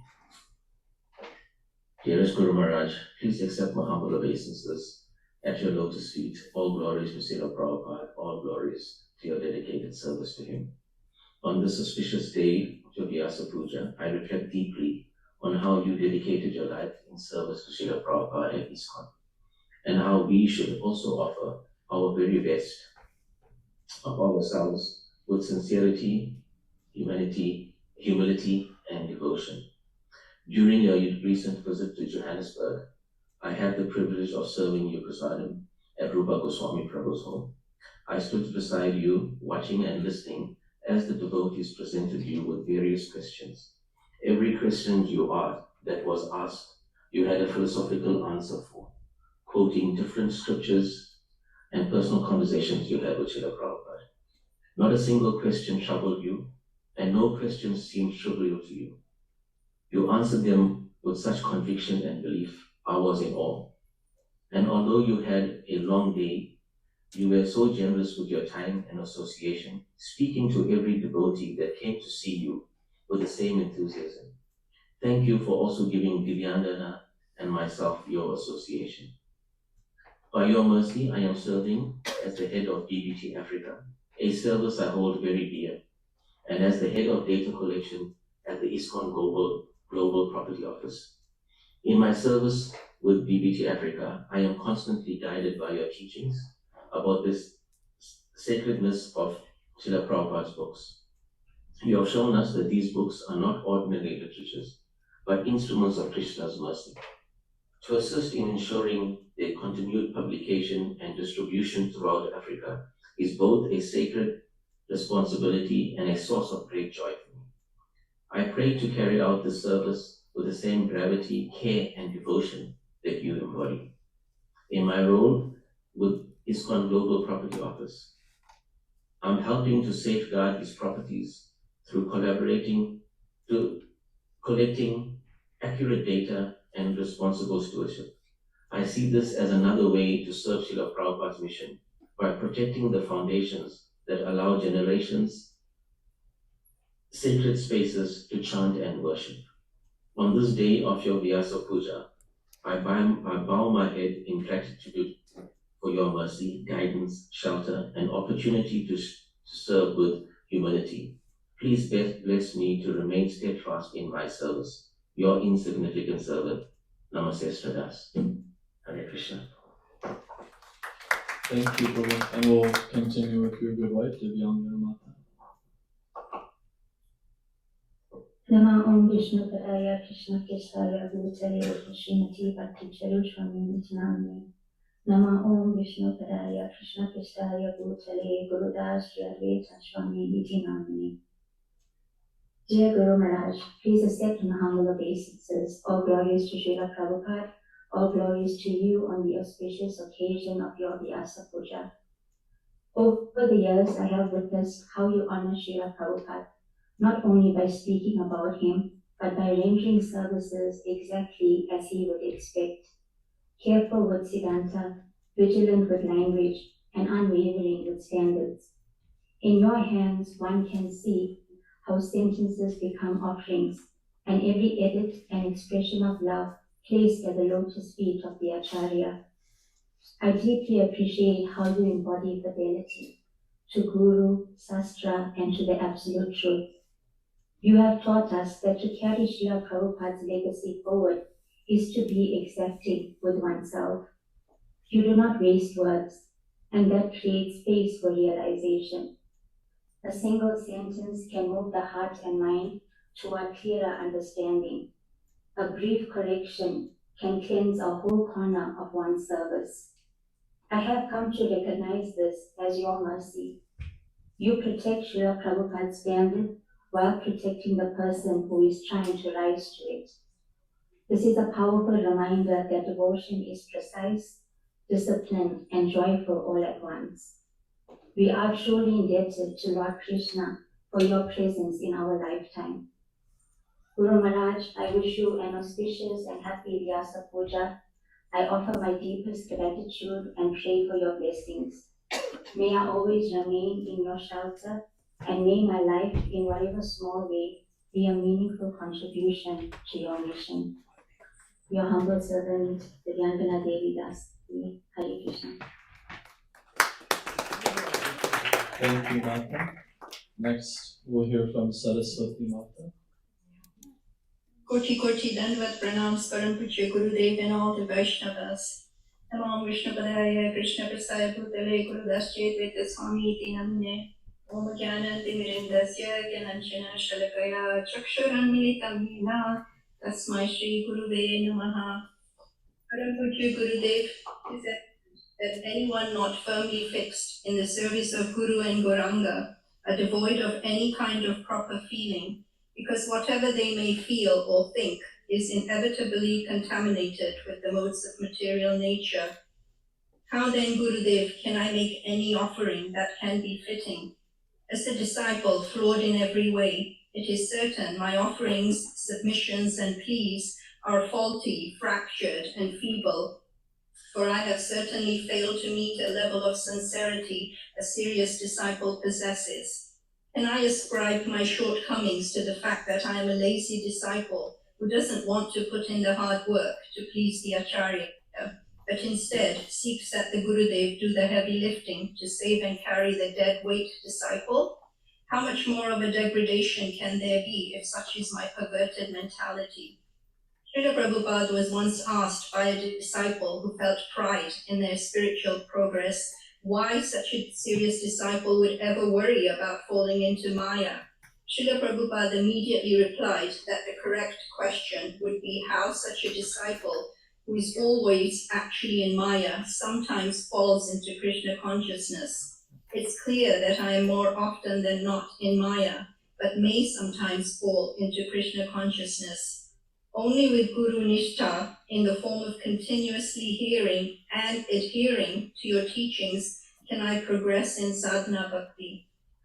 Guru Nishtha is the foundation and catalyst by which a disciple fraught with innumerable faults can still make progress on the path of bhakti. I have learned that spiritual knowledge from the various scriptures, including even Srimad Bhagavatam, do not always reveal all the direct truths about Krishna, and that many things actually remain hidden, especially from unqualified people. This is known as Parokshavad.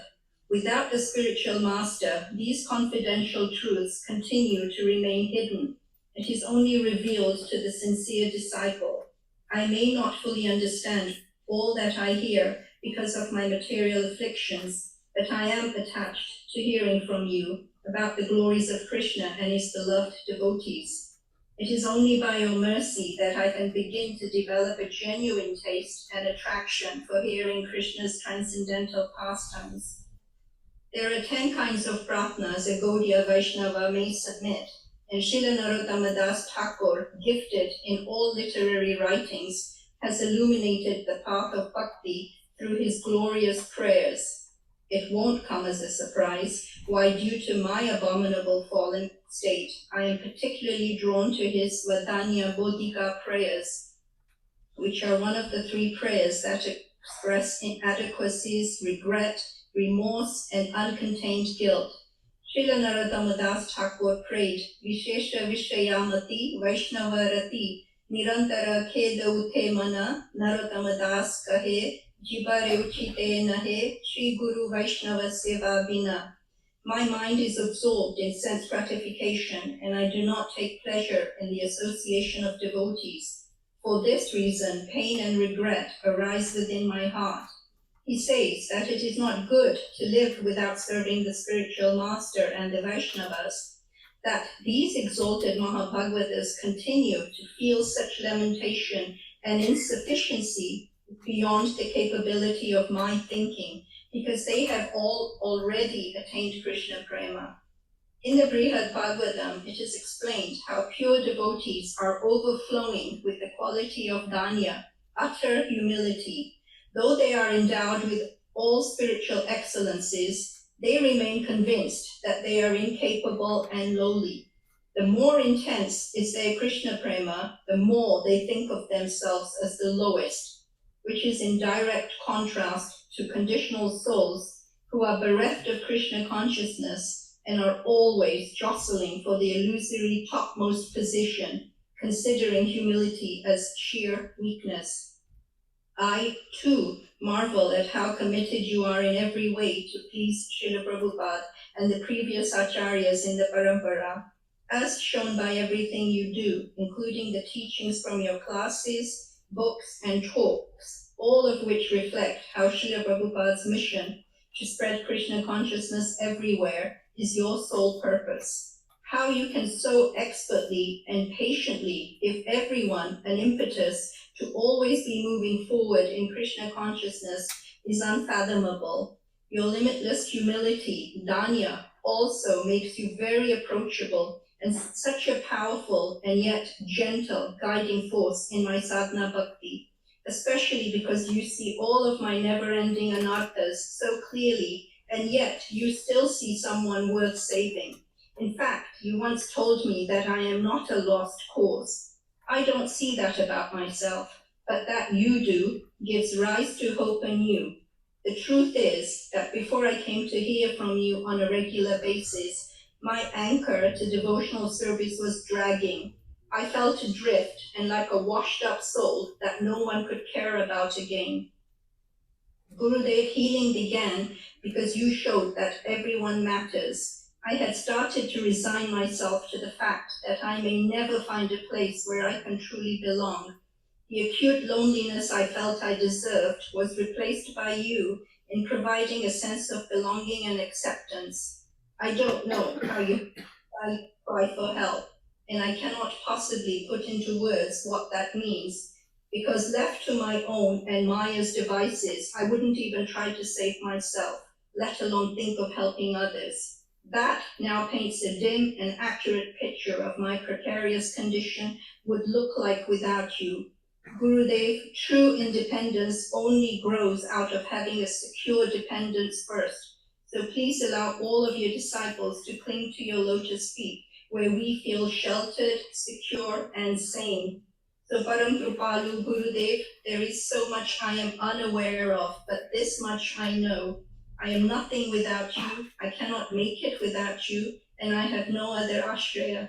His Divine Grace Sri Gurudev Maharaj Shri Ki Jai, your most fallen servant, Saraswati Devi Dasi. Hare Krishna. Thank you, Mata. Next we'll hear from Giridhari Priyamata.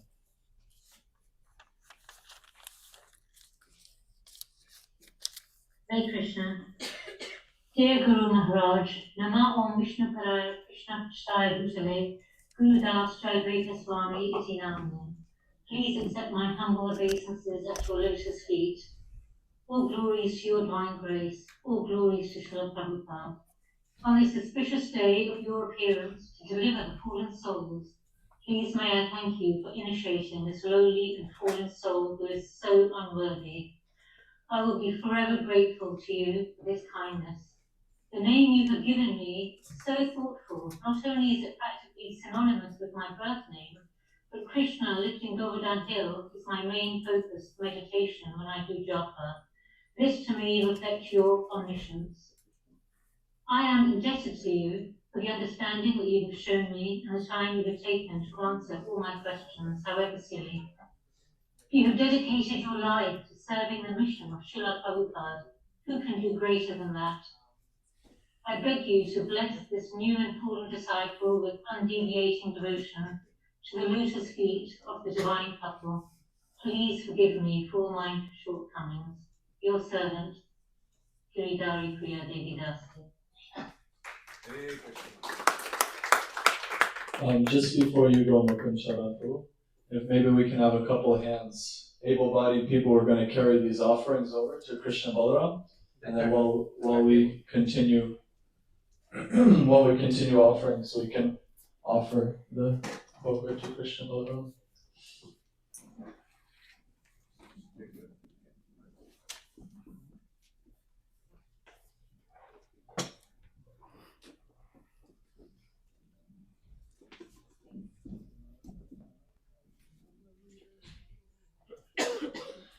This is Mukunda Charan Prabhu. After Mukunda, we'll hear from me, and then Shamananda Prabhu, and then Praveen Krishna Prabhu, if you're available online.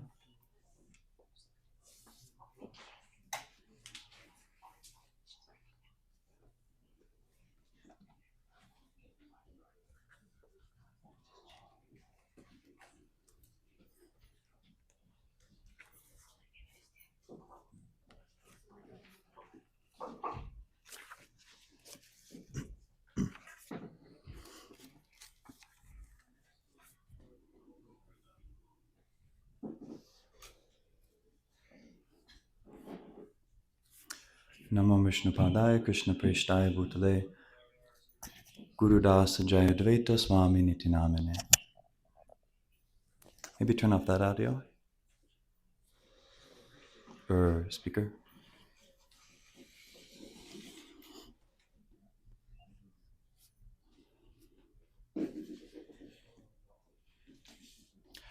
Dear Guru Maharaj, I am reminded of a short discussion I was having recently with my brother.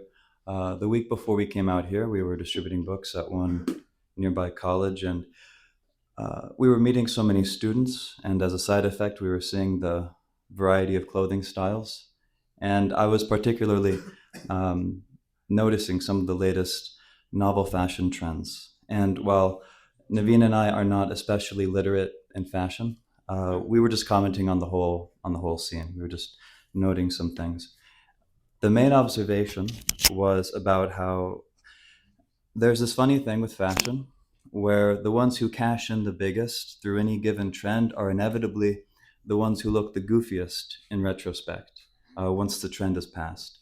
And I know this is not a profound point, it's not groundbreaking at all, but we were just noting it, and we were noting some examples. You get your different overworn but stereotypical examples throughout the decades. You get the higher the go-go boots, the wider the bell bottoms, the brighter the neon spandex, the baggier the cargos, the skinnier the jeans. There's always something more, something extra. There's some extra way to stand out. And we were comparing this perennial phenomenon with Rajaguna. So we were just commenting, seeing how this is related to Rajaguna, not just because of the associated ahankar and the attachment to results, but also because of how the mode of passion is always seeking something extra. Foods in the mode of passion are intense. They're extra sweet, extra salty, extra spicy. Ahara rajasa siesta. And pariname vishamiva. Such enjoyment in the mode of passion results in suffering. For different reasons, just one of which is being that it is short-lived and it turns on you. The cooler you were in the 1980s, not you, the cooler someone was in the 1980s, the more embarrassing their photo albums are now. Because that kind of cool, it was tied to fads. And then you commit to those fads die because fads die, they all do. And once the fad is dead, then you look goofy for having molded yourself for that fad, to that fad. And fashion is just one example of this. What was groovy in the 60s was not still stellar in the 70s. The gnarly of the 80s was neither dope in the 90s nor sick in the early 2000s. What got you points one day lost you points the next. Because passionate, trailblazing fashion, like the mode of passion in general, never ages well. It never ages well. But then, if you'll allow me to continue with this mundane modern clothing analysis, we were comparing that to what is sometimes called timeless fashion in the Western world, at least, timeless fashion. Because while most attention, both in the moment and in retrospect, might be given to the iconic trends of each era, it's not as if everyone followed them. At any given time within the past 100 years, you could find a man wearing some unremarkable slacks and a button-down shirt, which would make him fashionably indistinguishable from a man of his father's generation who could be found wearing the same. So timeless fashion, this term. Clothing that is plain in pattern, neutral in color, standard in fit, not extra bright, extra dark, extra baggy, extra tight, extra low rise, extra high rise, extra anything. Nothing tacky, but nothing flashy. It's just plain, it's modest, it's respectable clothing, it's quality material, it's well-fitting, but it's unembellished. So they call this timeless fashion in the Western world. Now, the thing about timeless fashion is that while respected in the long term, it is generally not appreciated in the short term. At no point in time does such style stand out as particularly cool. It doesn't get you serious credit among the fashionistas or among almost anyone, really. Change is exciting, what's new gets attention, and keeping things the same is unimpressive to most. Timeless fashion can be called unexceptional, but that's also the point. It's enduring, it ages well, and you spare yourself not only the post-fad embarrassment, but also all of the energy expenditure required to keep up with each ephemeral phase of the fashion world. And while I know this is too generous, for the sake of the example when we were talking last week, I was saying, on a relative level, that this timeless Western fashion is like sattva guna. Sattva guna. Sattva is stable, decent, respectable, but it's never going to be all that cool. It won't get you much credit. It won't get you even much attention, especially in the modern world. And yet, in spite of that, or rather because of that, sattva guna is the better choice, even from the material point of view. Again, it saves you from so much unnecessary scrambling and embarrassment. So we were discussing this this past week at the college, and then the following day, I was in the temple kitchen cooking one offering, and I got a call from a self-described wayward devotee. I had never met him before, but he called to talk about the concept of eternal guru. Eternal guru.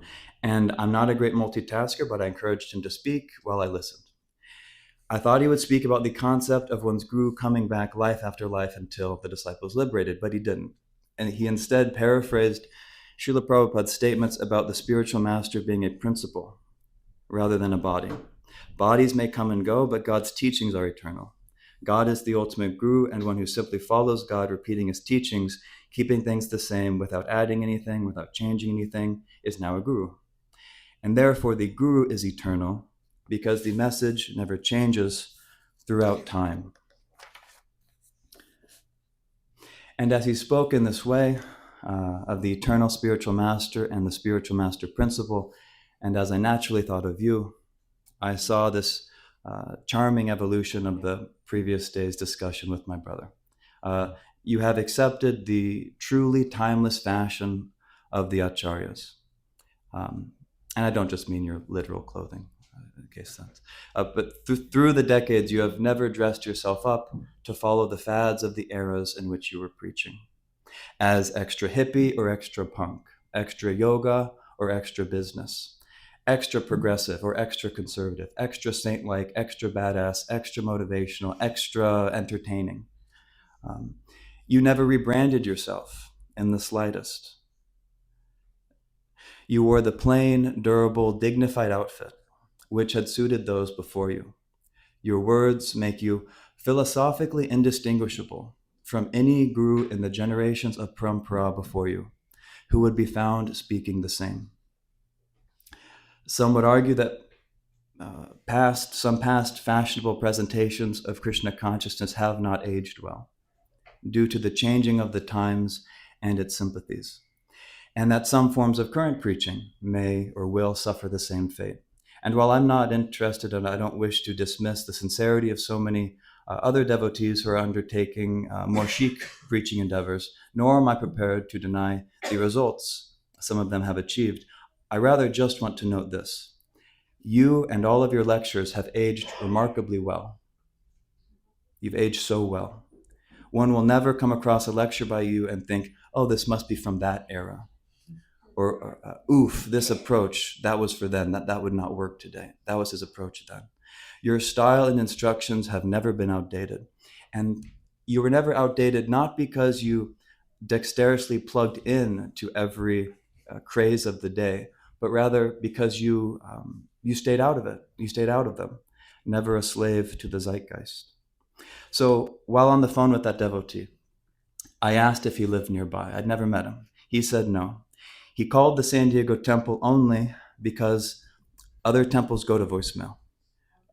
But he once lived in New York, and he remembered the different senior devotees who were there, including you. I asked what he remembered about you.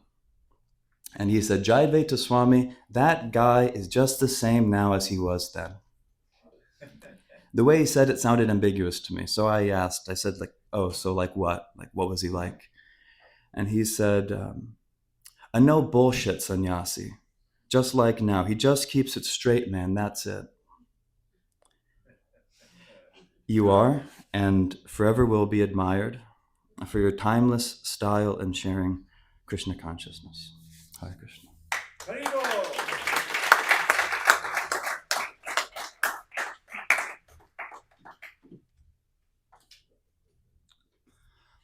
I'll speak next, and then Shamananda Prabhu. Yes.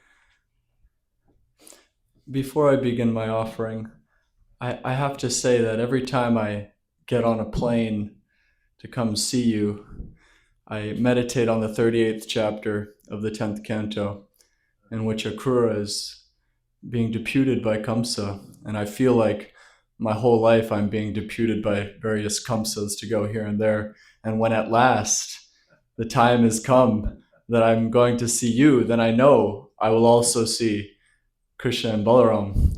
And that combination, and particularly this time of year when I also get to be in all of your company, I think at last my life will be successful.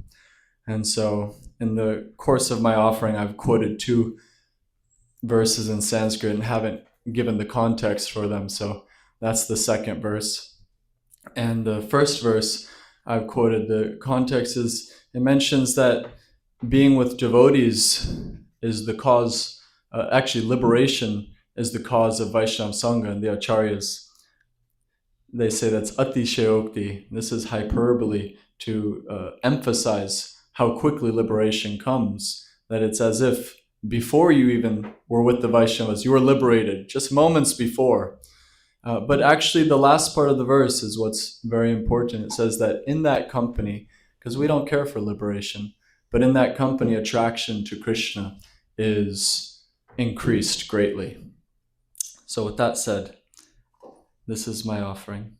Nama Om Vishnu Padaya Krishna Prishtaya Bhutale Gurudasa Jayadvaita Swamin Iti Namine Bhavapavargo Brahmato Yada Bhavej Janasya Tarhyachyuta Sat Samagamaha Sat Sangamo Yarhi Tadaiva Sadgatao Paravareshe Tvai Jayate Matihi. How can liberation be the cause of Vaishnava Sangha? Beyond matter, beyond laws, are those among us who serve the Lord with causeless love, always satisfied below or above. Paravareshe, the Lord of both abodes, sends devotees to reclaim the conditioned souls. You are such a servant of Krishna and Balaram, and wherever I can serve you is the place that I belong.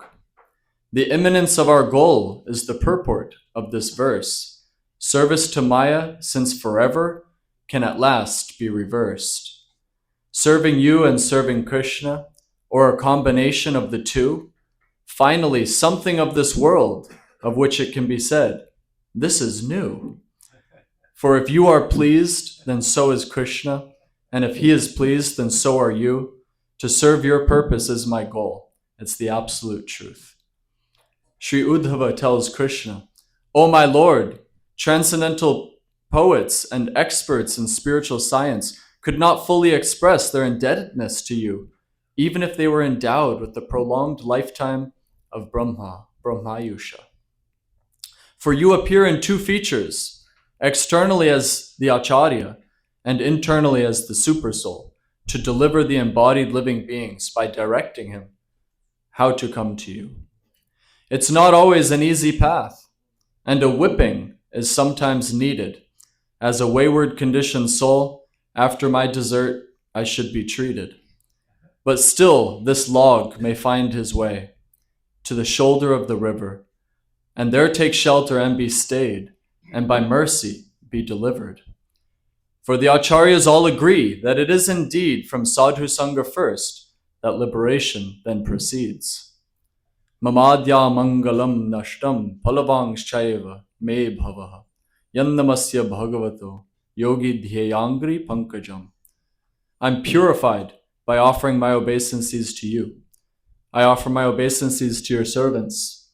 I offer my obeisances to the servants of your servants. And by the joyfully inconceivable, cyclical nature of transcendence, I find myself again where it all began, at the mercy of Sri Guru, my revered spiritual master, your divine grace. You convert our thirst, our Trishna, from the cursed mundane to Krishna. Your insignificant servant, Radhesha Das.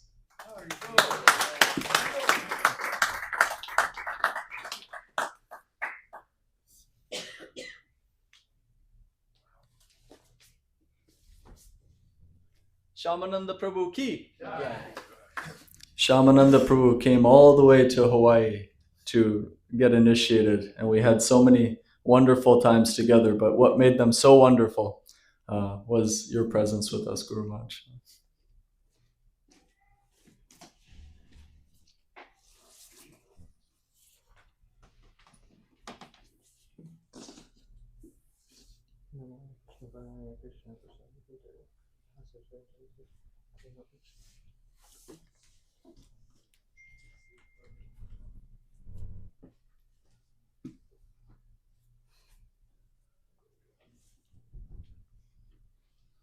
Om Jnana Timirandasya Jnananjana Shalakaya Chakshurunmilitam Yena Tasmai Shri Guruve Namah. I would like to go through two verses of the Guruvastakam. Shivigrahara Dhananityanana Shringaratan Mandira Majanado Yuktasya Bhaktam Chaniyunjitopi Vande Guroshi Charanarvindam.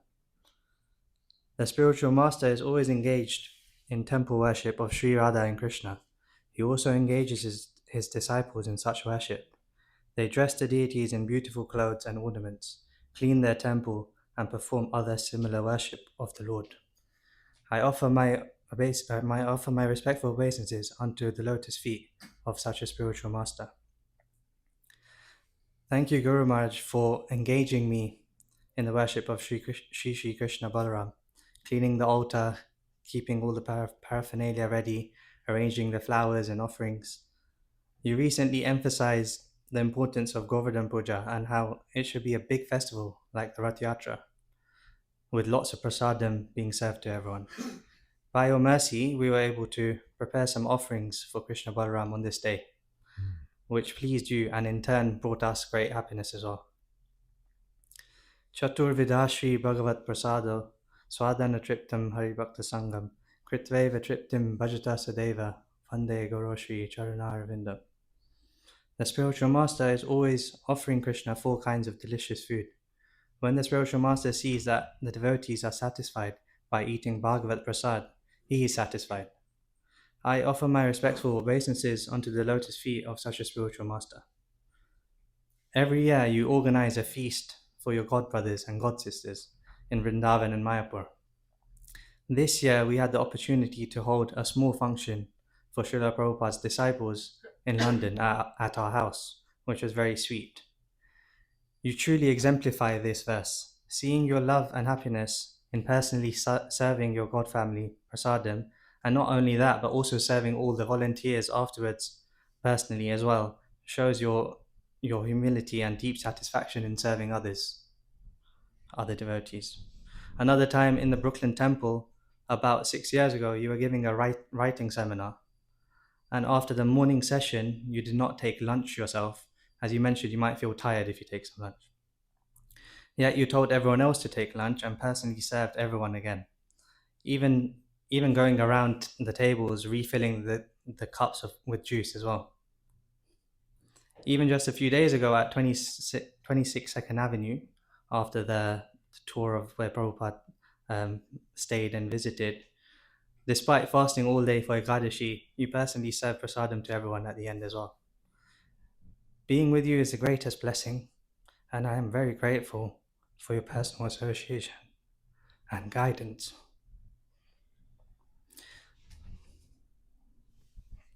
I had more, but I can't say. Your servant, Shamananda.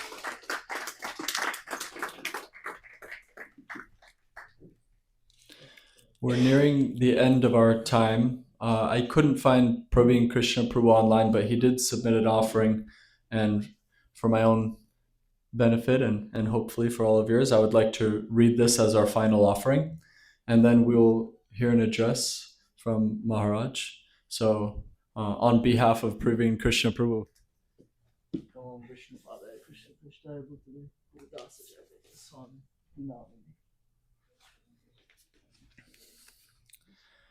Dear Guru Maharaj, please accept my humble obeisances. I still wonder at the great fortune of being accepted as your servant. I knew that I was unqualified to be, and still unqualified to be your servant. And it is my misfortune that I am unable to fully understand the great fortune of having your association. But by whatever good fortune I have your association, I do get to realize your greatness in action. I remember how you were very careful to avoid souring any relationship. You were once in Ujjain, honoring prasadam with your godbrother. There was kirtan going on downstairs, and both of you had one complaint about the kirtan. The bongo was being played. Although you were discussing some pastimes of Prabhupada, soon both of you turned the conversation to the kirtan happening downstairs, and things happened fast. You and your godbrother decided to go down and do something about it. I was excited. What were you going to do? Both of you stopped honoring your prasadam, got up from your seats, went to the stairs, climbed a floor down, and moved toward the big crowd of kirtan. I was hurrying up behind you, trying to make sure everything goes smooth. The kirtan devotees were all mostly young boys and brahmacharis, and they became very happy to see you joining their kirtan. But they didn't know your real purpose there. You stood there for a while looking at them enthusiastically doing kirtan, and then, never could I have imagined, you bowed down to the ground, offering your obeisances to the devotees dancing in the kirtan. All the devotees were shocked. What to speak of others, even I was shocked. I didn't expect such an action from you. You are a senior personality in the movement. You didn't need to bow down here to anyone. And the devotees were very anxious to serve you and have your association in Ujjain. That I could see. Even if you had told them to stop the bongo, that wouldn't have annoyed anyone. I could see how much they respected you, but you just bowed down to them, looking at their kirtan. I knew how this bongo was not to your liking, and Prabhupada had always stressed kol and kartals. Yet that day I remember you bowed down to the devotees, appreciating their kirtan. Dear Guru Maharaj, I feel I am very fortunate that I get to see such glories from your association. I pray for your association soon once again and do some nice service pleasing to you. Akshnopalam tvadrasha darshanam hi, tanopalam tvadrasha gatra sangha, jihvapalam tvadrasha kirtanam hi, sudurlabha bhagavata hi loke. O devotee of the Lord, the purpose of the visual sense is fulfilled simply by seeing you, and to touch your body is the fulfillment of bodily touch. The tongue is meant for glorifying your qualities, because in this world, a pure devotee of the Lord is very difficult to find. Your insignificant servant, Praveen Krishna Das.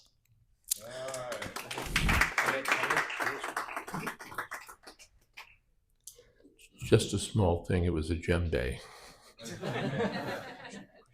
And if I remember, I later took it from them.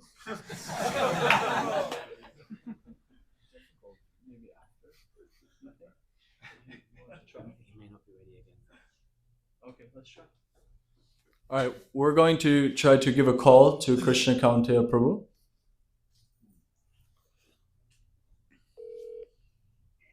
Please. Hare Krishna Prabhu, I'm putting the phone up to the microphone so you can speak an offering. Okay. We can hear you, Prabhu. Okay. So these are my own obeisances. All goes to you, all goes to Prabhupada. Yes, I'm in the hospital right now. What? Edible? I'm in the hospital right now, and I'm sorry, I can't actually. I'm hearing things.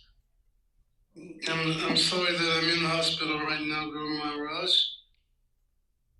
and I can't say things right.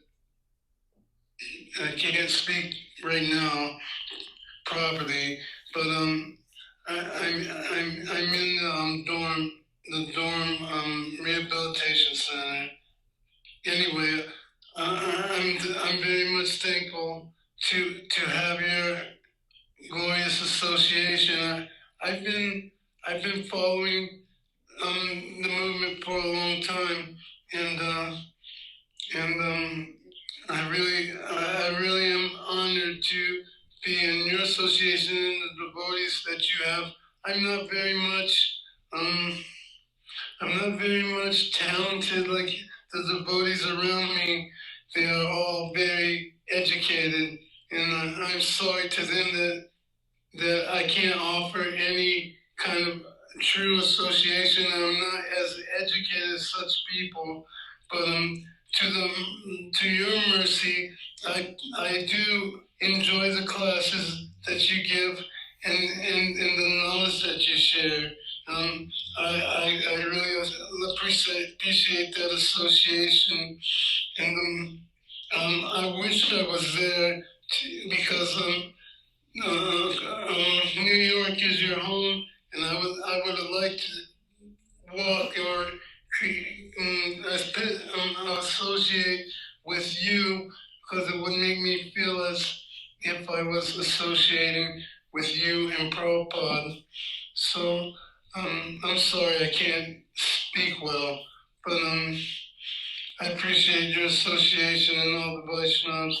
Thank you very much for letting me in your house of Krishna and all the devotees. I wish I could say more, but I can't. So I'm going to sign off right now. All glories to Prabhupada, all glories to you, Maharaj Gurudev. Thank you very much, Krishna Kaunteya Prabhu. And all of us send our best wishes for your health and for your always spiritual security and progress. Hare Krishna. And thank you for such a very nice offering. Hare Krishna Maharaj, all glories to you. Thank you, Krishna Kaunteya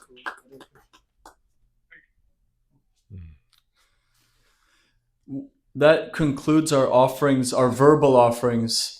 But I did, if I may, make one small acknowledgement to Vrindavan Prabhu for some of the decorations on the altar there. If you'll notice the beautiful crowns, the mukuts, the new feathers,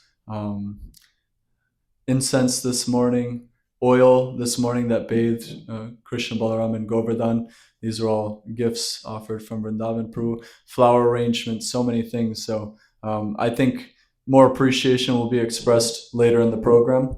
But I wanted to acknowledge that besides verbal offerings, there's so much energy put into this program as an offering to you, Guru Maharaj, and to Krishna Balaram, and to serve all the devotees here. So thank you all so much for that combined effort. Now I would like to turn the program over to you, Guru Maharaj, to address all of us. Om Gyanatimirandasya Gyananjana Shalakaya Chakshurun militam jena tasmai Shri Gurave Namah. Shri Chaitanya Manobhistam Sthapitam Jena Bhutale Swayam Rupa Kata Mahyam Tadhati Shapadantikam. Namam Vishnu Padaya Krishna Preshtaya Bhutale Srimate Bhakti Vedanta Shaminiti Namini. Namaste Saraswati Deve Gauravani Pracharane Nirvishesha Shunyavadi Paschati Deshatanani. Shri Krishna Chaitanya Prabhu Nityananda Shri Advaita Gadadhar Shivash Adi Gaur Bhakta Vrinda. Hare Krishna, Krishna Krishna, Hare Hare, Hare Rama, Rama Rama, Hare Hare. And thank you all very much for your kind offerings. As we heard earlier, the praises are not for you. That is not for me. But the words of praise go to Srila Prabhupada, our founder Acharya, who's given us this Krishna consciousness movement, and through him to the Goswamis, to Sri Chaitanya Mahaprabhu, back and back, and finally to the Supreme Personality of Godhead, Krishna. This is our system. The instruction has come down, and the offerings go up. Everything is coming down for us through the parampara system, philosophy, teachings, practice, everything. And our service goes up through the parampara system. Evam parampara praptam imam rajarshya vidu.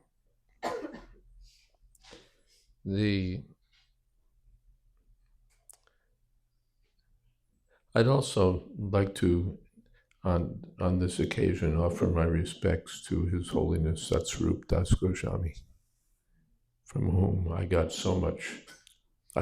so much instruction in Krishna consciousness, and so much of Srila Prabhupada's association, both directly and indirectly. Directly, the day after I was initiated, they needed someone to help assist Srila Prabhupada's cook, because he was going to Boston the next day, and his cook, Govindasi, was frail and had trouble keeping up, could use some assistance. So there was a godbrother there, Devananda. He was quite a good cook. So one thought was that he could go. And then Satsvarup Maharaj said, well, what about this boy? This new boy. I'd never cooked anything in my life. My sister can testify. I had nothing. But that's what we did. The arrangement was that I would go for 2 weeks and then Devananda for 2 weeks. And if I messed up too bad, then Devananda could come earlier. But I got my 2 weeks. That's directly.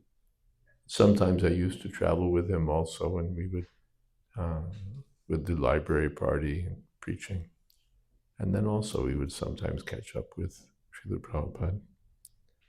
But more than that, I got so much of Srila Prabhupada's instructions, direct testimony of Srila Prabhupada's pastimes and teachings, and faithful representation of Prabhupada's way of doing things, Prabhupada's mood of doing things, the mood of constant service.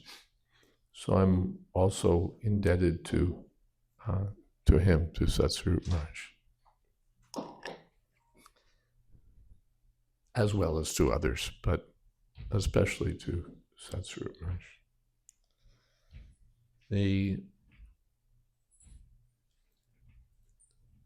All the offerings are very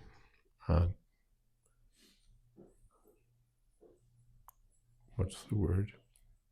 Full of thought and expressions of Krishna consciousness, and I thank you for them all. And I especially thank you for your service, whether it's high-profile service, low-profile service, unseen service. But this is our business, to render service. Everyone has to serve. Prabhupada makes that point. Either we, now the election day is tomorrow, I think, and all the politicians are seeking to be elected because they just want to serve the people. Of course, that's called lip service. But everyone has to serve. The shopkeeper serves the customer. The politician has to render some service to the people. The parents serve the children. And the man serves his dog. Everyone is serving. But that service is ultimately reaches its perfection when it's rendered to the source of everything, to the personality of Godhead, Krishna. Then we're in our natural position, then we're in our natural, what would you say? Well, our real, our meaningful position in existence. When the leaf is disconnected from the tree, it has no meaning, it becomes trash.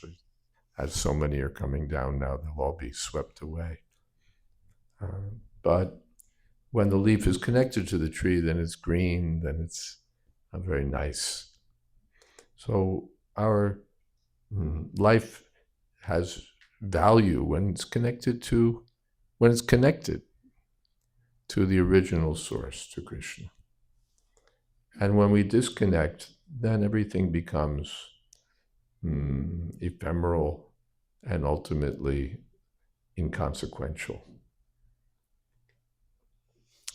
So this process of connecting with Krishna is through service. That's what we do.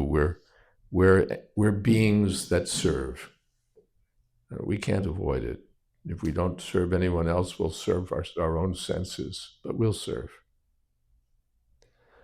But this service to Krishna is, what is that? You've given us a life anew and fresh. This, Prabhupada said that. This is fresh life, happy life, to always be engaged in the service of Krishna. So, and that's my job. My job is to serve Krishna and to engage others in Krishna's service. And that's all of our job. Everyone serve Krishna and, as far as possible, engage others in the service of Krishna. That's our real business. And as long as we're engaged in the service of Krishna, then Maya can't catch us. Illusion, Maya has no place to stand. Yaha Krishna taha Maya nadi adhikar. Where there's service to Krishna, Maya can't enter. So I'm very much appreciating everyone's steadiness. That point was made. I'm still here. Well, you're also still here. After now, just like Pradumna, how many years, Pradumna? I came when I was 14. I came when I was 14. When you were 14. And how old are you now? He's been around for a while. So many devotees have stuck. You've stayed, you're serving, you're continuing to serve, you're expanding your service. And that's the most pleasing thing. The Srila Prabhupada has said and cited that the secret of spiritual life is to please the spiritual master. And this is pleasing when the spiritual master sees that the disciples are engaged in serving, then naturally he becomes pleased. And so I'm very pleased with all of you who are helping me and in my service to Srila Prabhupada, and helping our temples and their service to Srila Prabhupada. Madhupati is this whole arrangement here in CNJ. Madhupati is leading Pradumna and Leicester. Aditya is taking an important role in Brooklyn. And where's Tripti Radha and Mohan Govinda in Tawako/Parsippany. So very much appreciating, and yes, also Amala Purana and yes, Sandili serving also Tawako/Parsippany. So everyone's, whether you're doing temple seva, or you're doing preaching, or whatever. Even Krishna Kontia, he's not doing temple service, but he's serving the holy name. He's very seriously engaging in Krishna consciousness. Service doesn't have to be accomplishments. Just if we can be engaged in Krishna's service with love and devotion, that in itself is glorious. We'll reach a point where we may not be able to accomplish anything. The body will dwindle, and what will we be? If we're able to get out of the bed, then that'll be a great accomplishment. But if we can always be engaged in remembering Krishna, chanting Hare Krishna, that in itself, there are 9 items of service. Just hearing about Krishna's service, speaking about Krishna, chanting Hare Krishna, remembering Krishna, this is all service. So direct service of that nature, or service by accomplishing things, they're all appreciated. They're all on the transcendental platform. A few highlights I'd like to pick up. I'm very grateful for this Amharic book, and for the other books that Mahaprasad Govinda Prabhu is working on for Africa. Zulu Bhagavad Gita.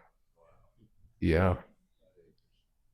And it's not just publishing the books, but working with the local temples so that they know what to do with the books, so that they can organize and go out and distribute the books. So I'm very much appreciative. And this book in particular is a beautiful book. I'm just going through it. It's very nicely produced. And it's a joy to see. And the script is great. I love it. Amharic script is unique in the world. So special thanks for this publication. Prabhupada said, when I see a new book, I feel like I've conquered an empire. So thank you. Also, I'd like to thank Nimai Dasi. Did it go out on the disciples group? Not yet. We've just passed Diwali, and out of ecumenical spirit, the Bishop of York, Archbishop, not merely bishop, Archbishop of York, gave a Diwali greeting for his Hindu brothers, as it were, and practically the whole subject of his talk was appreciation of Nimai Dasi's what should we say, her thoughtful comments that are published from time to time on the BBC radio about her life of Krishna consciousness. This is BBC 2, Pause for Thought. People from different faiths are invited to come and express something, and she's a regular speaker there. And he so much appreciated what she had to say. And he appreciated ISKCON and the stance taken by ISKCON in relationship to the Muslim community. In Leicester, there was what in India we call communal disturbances, some clash between the Hindus and the Muslims. It began in the wake of a soccer match or something, and it escalated to minor, I guess, violence, and it was getting quite ugly. And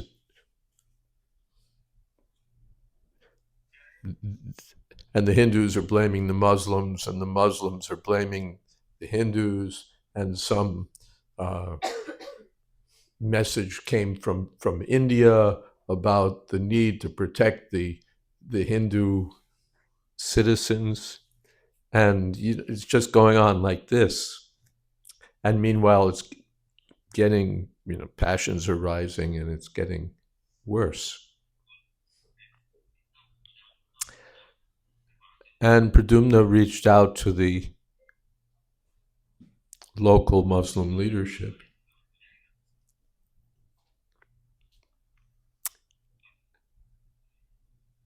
and said, this is not what we stand for, this is not what you stand for, and why don't we come out and say something about this?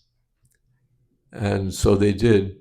A statement was drafted. Pradyumna read the statement from the steps of the mosque, and just expressing what I'd said, that this is not what we're about. And over the years since then, there's been quite a congenial relationship.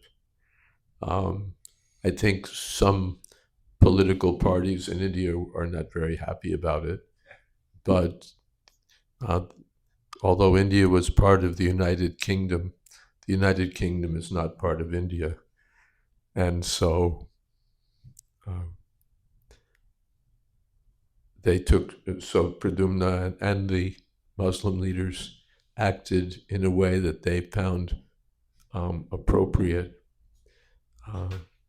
for England, for Leicester. And the Archbishop, who, by the way, he's the number 2 man in the Church of England. Actually, he's the number 1 man because the Archbishop of Canterbury is a woman.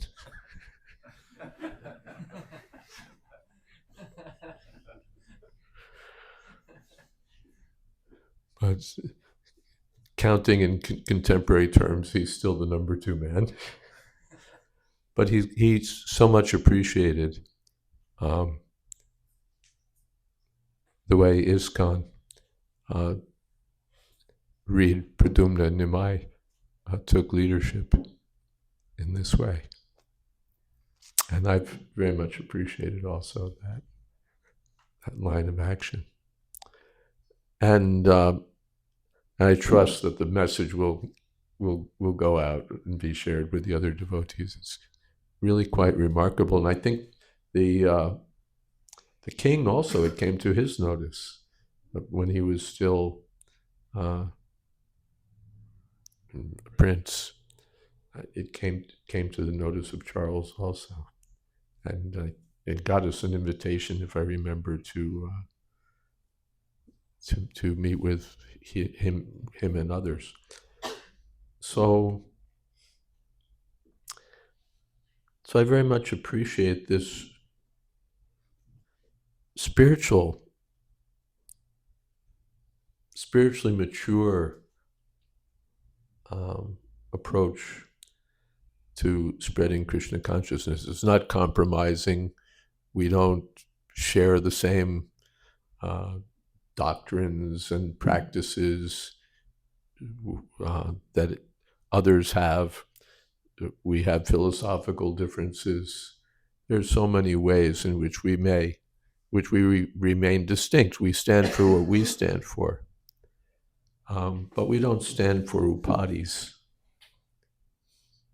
Sarvopadi vinirmuktam, tatpratena nirmalam. We don't stand for Hindu, Muslim, and white and black, and American, and Indian, and Republican or Democrat, or this or that. We stand for devotional service to Krishna, the Supreme Personality of Godhead. That's what we stand for. We stand for every living being as a spirit soul. Every living being is part and parcel of Krishna. Everyone is an eternal living entity. Everyone has a right to live at the expense of Krishna or under the shelter of Krishna. Whatever term you use, Krishna's ego bohonam yo viditati kaman. He's the one who's supporting the many. No one's independently making a living or doing anything. No one independently has the power. No one can. We grow food, but we can't grow food.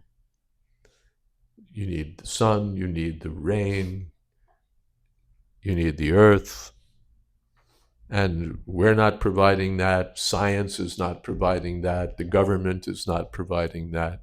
Krishna is providing that. And we're all dependent on Krishna. That's our position. So we have a simple message. Everyone is servant of Krishna. Everyone is a son of Krishna, child of Krishna. Krishna is the Supreme Father of all living beings.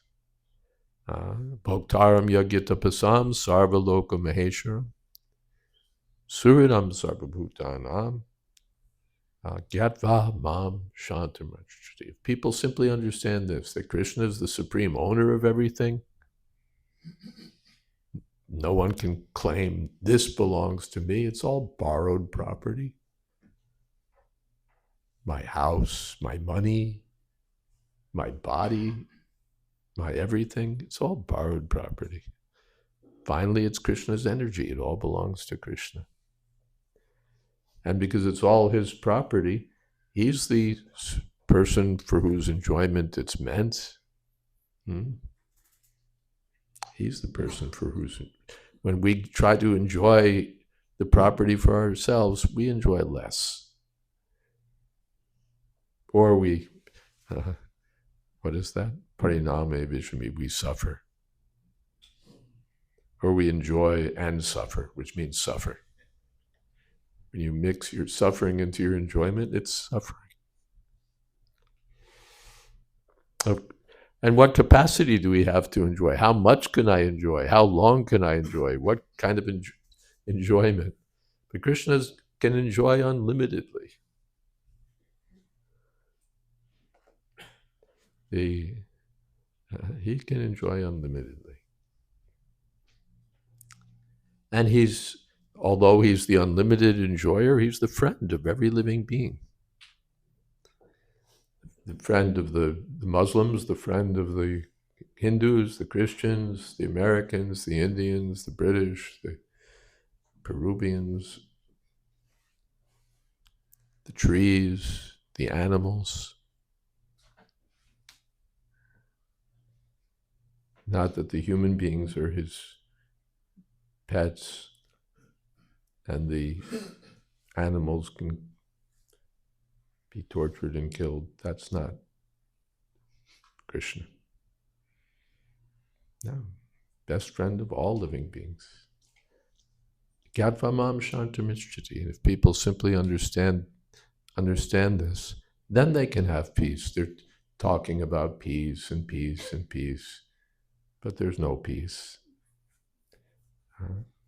But when we connect with Krishna, when we serve Krishna, when we recognize Krishna as the true friend of all beings, the true owner of everything, the true enjoyer of everything, then there's peace. Simple formula. So the spiritual master's job is to present this message of Krishna consciousness, of devotional service to Krishna. And I'm grateful to all of you who are doing this. I'm grateful. Who am I? But well, I'm somebody. I'm representing Srila Prabhupada. He's representing Saraswati Thakur.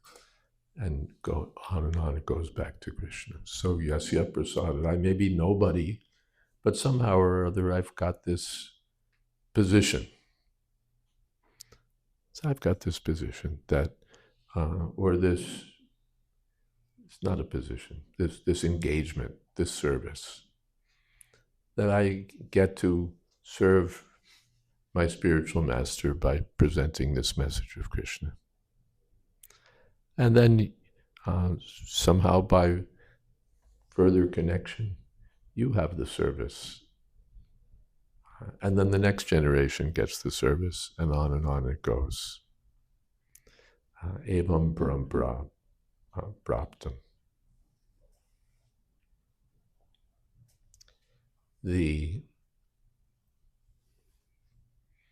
In my little service corner, I think you all know I'm tidying up the loose ends of this next book, the Vanaprastha Adventure. So that, I think, will be a contribution. And you can all push it. First of all, take it on board, because as our demographics change, more of us become eligible to participate in that adventure. And more of those around us become eligible to participate in that adventure. So I think it will be something to look forward to.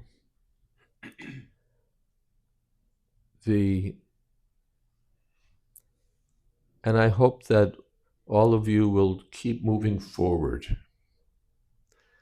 Do more. Do more.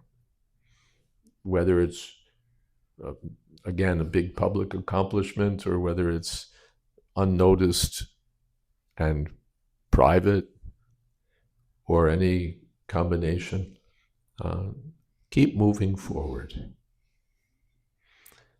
Do more or do better. Always improve, always expand. Prabhupada would say, don't be dull. Spiritual life is not dull, but doing something. Prabhupada, that favorite quotation of mine is there in the Upadeshamrita, that purport, that Krishna consciousness is not sentimental speculation, or what was the other word?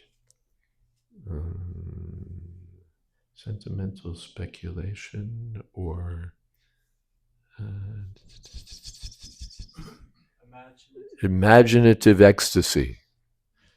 It's not sentimental speculation or imaginative ecstasy. Its substance is practical activity in the service of Krishna. Its substance is practical activity in the service of Krishna. Very important statement. Pithy statement. Practical activity.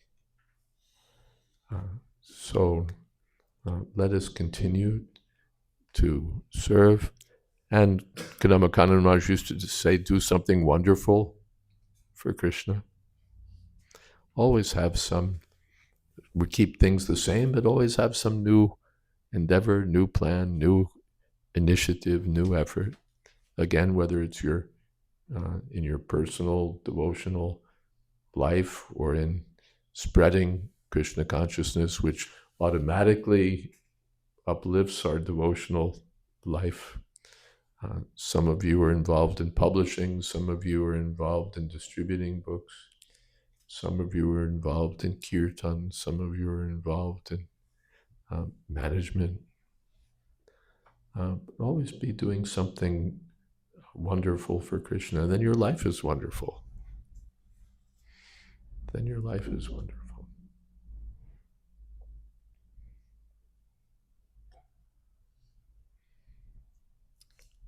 Now my career is reaching its end. And what is this? 76? Something wants to say 67, but it's not.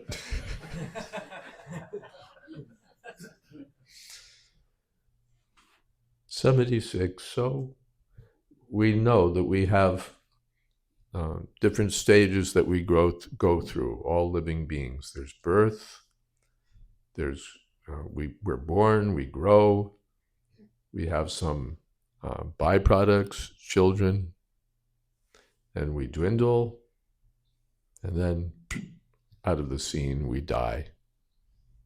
That's inevitable. So I'm in the dwindling stage. According to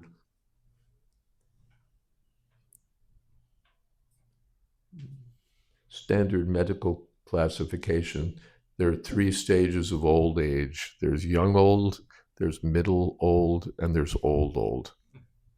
So I'm in middle old now. Not even young old, middle old.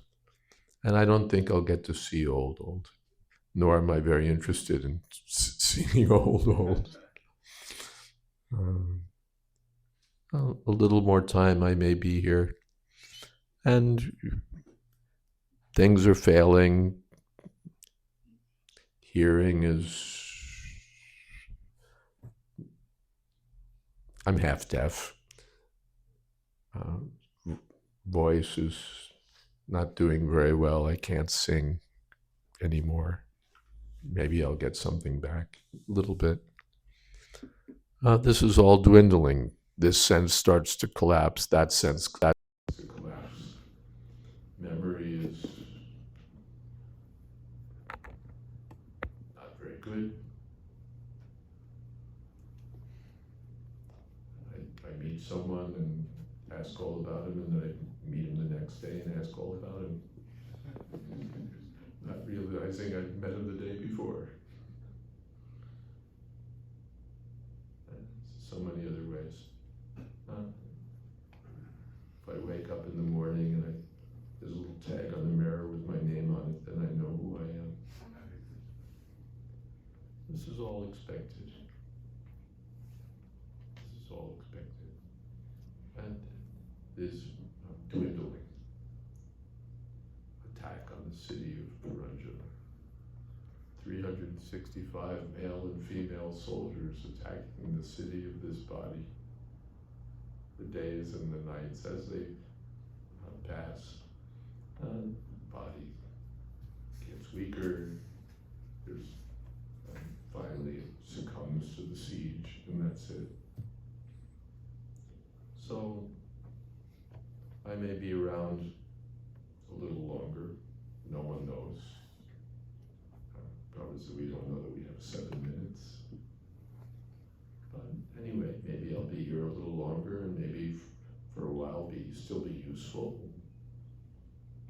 But really things are in your hands. We were reflecting, it's a common reflection now among my God brothers and God sisters, that we're all leaving. Every week somebody's gone. Every week, every few weeks. We've reached that stage. You know, did you hear about such and such? Oh, really? You know, everybody's going. And soon it'll be announced in Dandavats or someplace that the last Prabhupada disciple has now left this world. So that's expected.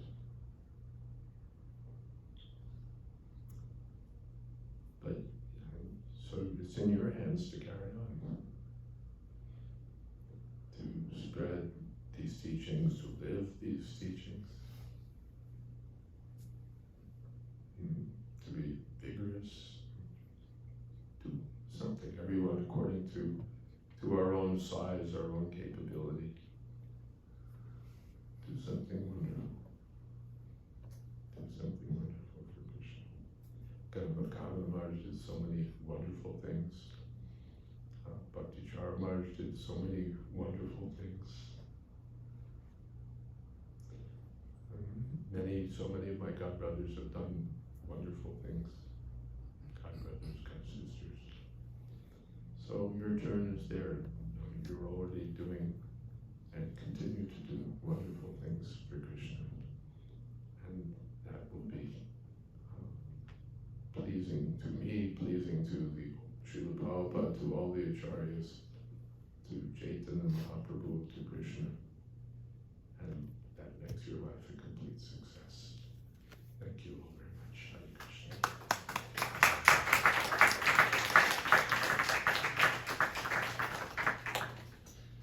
Thank you much. I'll take this microphone out of the way as we proceed to our next part of the program. We'll have Pushpanjali, then we'll have Gurvashtakam. Madhupati Prabhu, you wanted to say a couple words? And on your way up, I would like the devotees who are live streaming, at some point, if you could give the devotees online a close-up of Krishna Balaram, that would also be very nice, so that those who are not physically here can also get a nice darshan. This is our purpose, to get close up to Krishna Balaram. Yes, Maharaj said it's our purpose to get close up to Krishna Balaram. And in the lecture yesterday, we heard that the way to do that is to act in such a way that they'll want to have you close up to them. So, Madhupati Prabhu.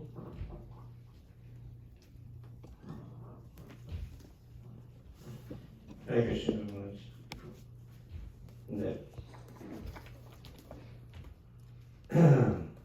Thanking you. I want to express myself sincere thanks to you to allow us to do this Vyasa Puja here. To Maharaj for coming from Boston. Thank you. To all the other God brothers and God sisters, nephews, nieces, and all devotees coming from different places and making it here. Also to Satyapriya Mataji and family for doing a lot of heavy lifting, from coordinating the hosting, printing, wonderful offerings and cakes, etc.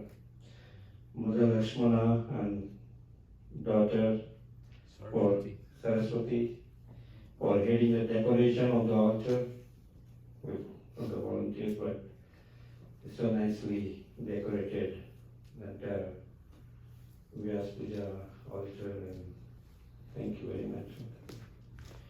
Mother Sandili and team for coordinating the cooking, thank you very much. And many other devotees for making wonderful preparations, so I wanted to thank all of you. Hare Krishna.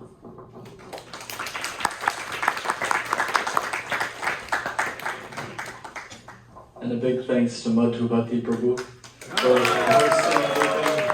hosting Maharaj as well as hosting all of us at the temple, facilitating this whole program, organizing from the background, never expecting any credit, and yet it's our duty to give it. So thank you, Madhupati Bro. And thank you for arranging. And thank you to you and Ram Roy for the wonderful tour of the spiritual, Srila Prabhupada's New York City. Thank you so much for that. That was new for me also.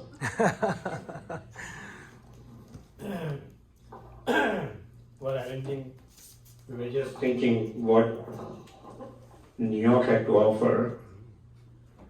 You know, at one time, the God brothers and God sisters had a poll where we should have the Vyasa Puja, and everybody was choosing Hawaii. And you cut it down. Let's have it in Mayapur or Vrindavan. So this gathering in New York, it's befitting that, okay, we go to the pilgrimage places in New York. Thank you very much.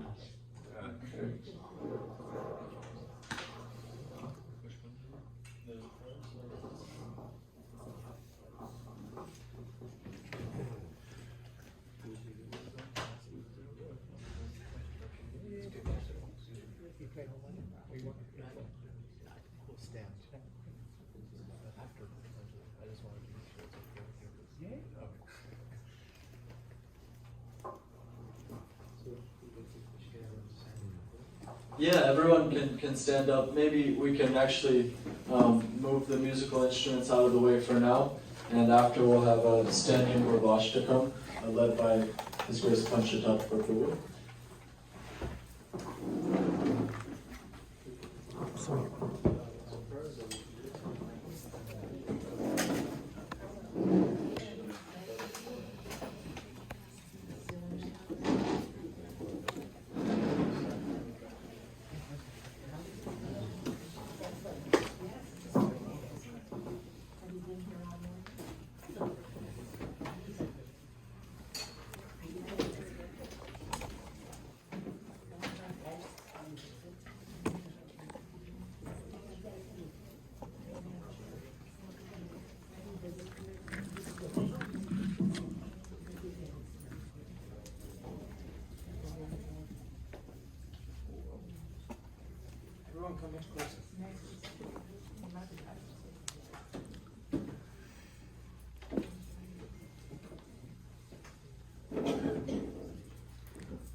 We'll start with Guru Maharaj's Pranamantra, then we'll move through. No? Before.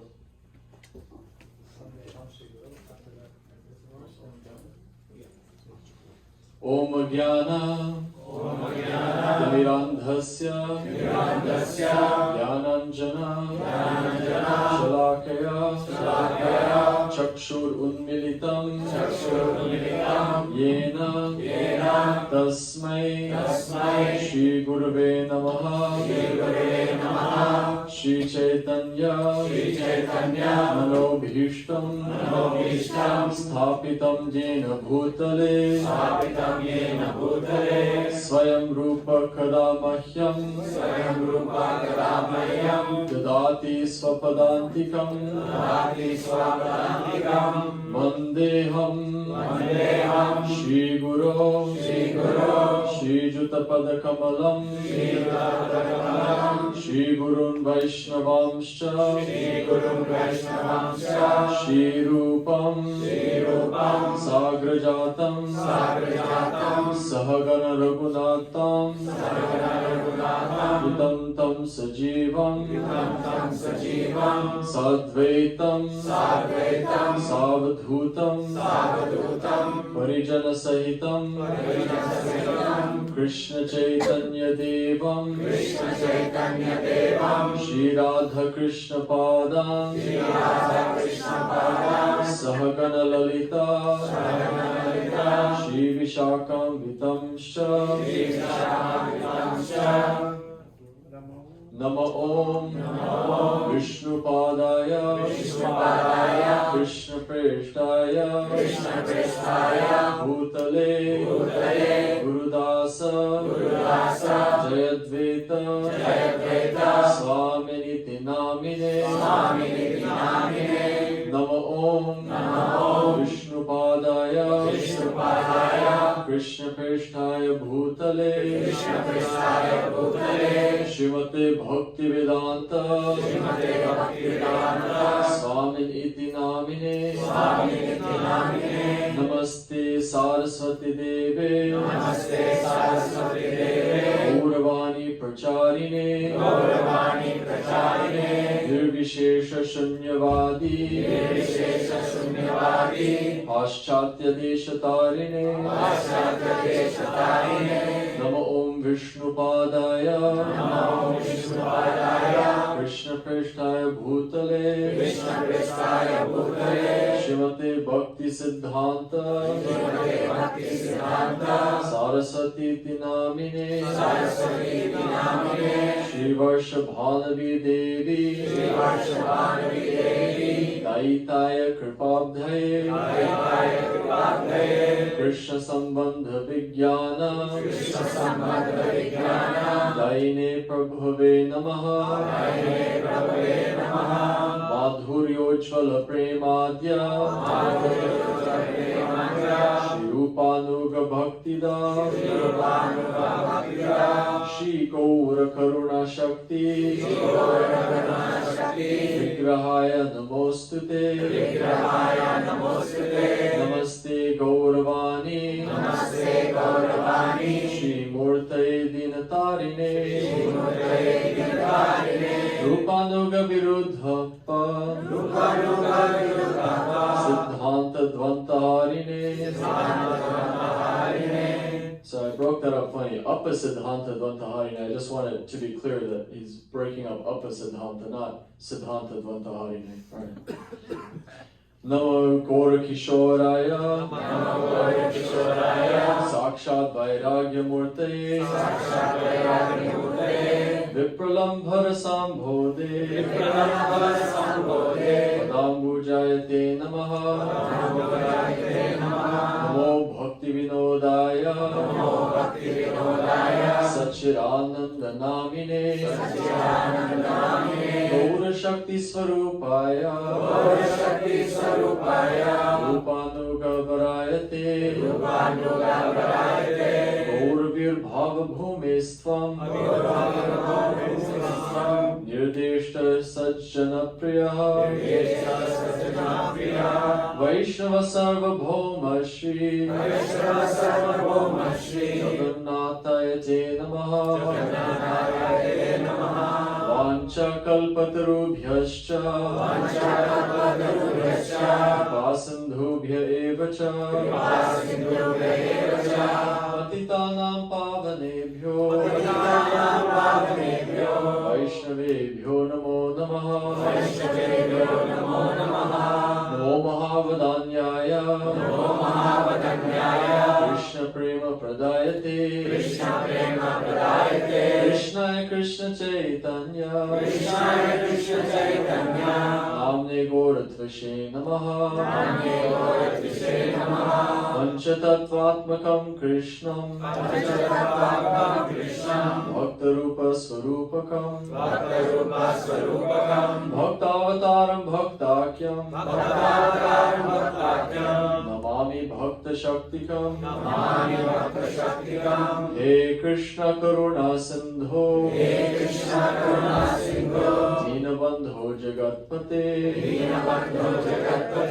Gopesha Gopika Kanta Radha Kanta Namostute Jayatam Suratau Pangor Mama Mandavatir Gati Matsarvasvapadam bhojam Radha Madana Mohanam Divyat Vrindaranya Kalpadrumada Shrimad Ratnagara Sinhasanastho Shrimad Radha Srila Govinda Deva Prishtalibhi Sevyamano Smarami Shrimad Rasarasarambhi Vamshivatatastitaha Harshan Venusvanaya Gopi Gopinatha Shyestunaha Bhakta Kanchana Gaurangi Radhe Vrindavaneshwari Vrishabhanusute Devi Pranamami Hari Priye Shri Krishna Chaitanya Prabhu Nityananda Shri Advaita Gadadhara Shivasari Gaura Bhakta Vrinda Hare Krishna Krishna Krishna Hare Hare Hare Rama Rama Rama Hare Hare. Now each time I say Guru Maharaj's Pranam Mantra, we'll offer flowers, and then pay obeisances. I'll give everyone time to offer obeisances properly before we say it again. So portion your flowers for 3 rounds. Nama Om Vishnu Padaya Krishna Prishtaya Bhutale Gurudasa Jayadvaita Swami Iti Namine Kesha Pushpanjali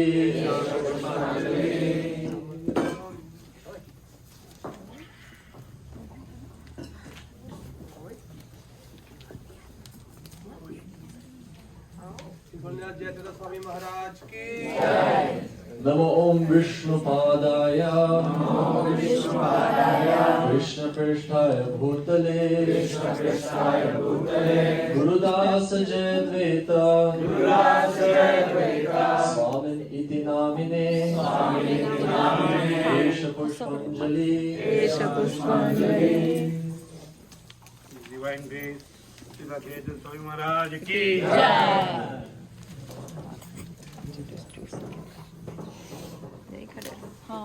Namo Om Vishnu Padaya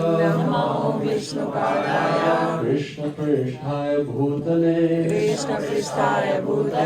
Gurudasa Jayadvaita Swami Niti Namine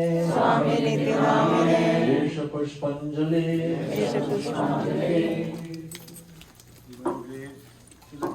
महाराज की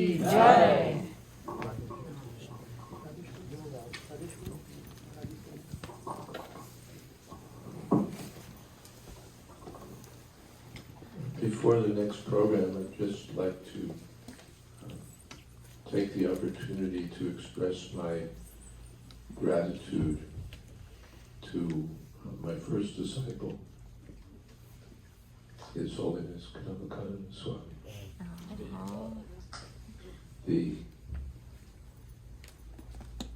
I wouldn't have gotten into this business without him. He's persuaded me to accept him as a disciple. From there, things went further. But he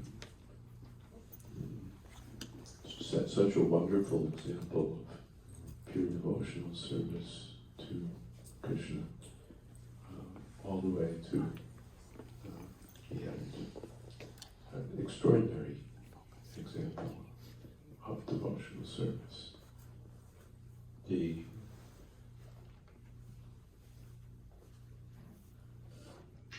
So some of you are my direct disciples, some of you are disciples of disciples. Gopi Bharta Padakamaleo Dasa Dasa Das. Prabhupada said our position is servant of the servant of Krishna. And every time you add servant, your position is higher.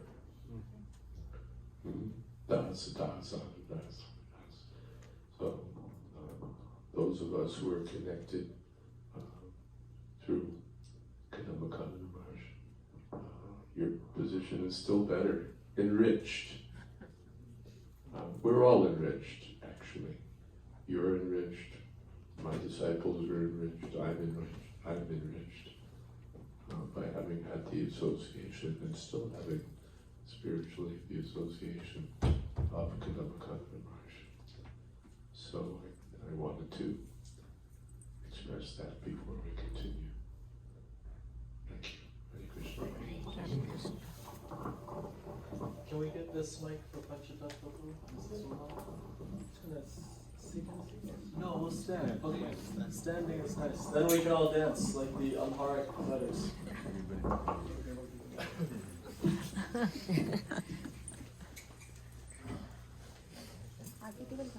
Would you like any water?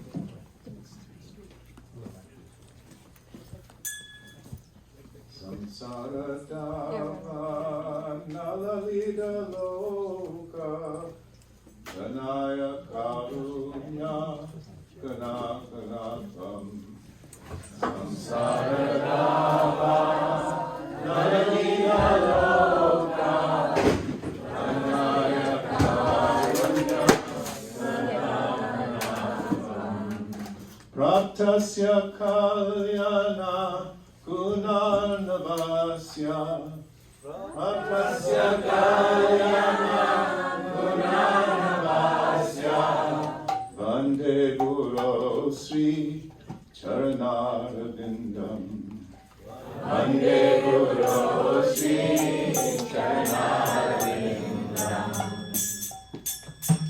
Mahaprabhu Kirtana Nritya Gita Vadita Madhyan Manasur Sena Mahaprabhu Kirtana Nitya Gita Vadita Madhyan Manasur Sena Mahaprabhu Kirtana Nitya Gita Vadita Madhyan Manasur Sena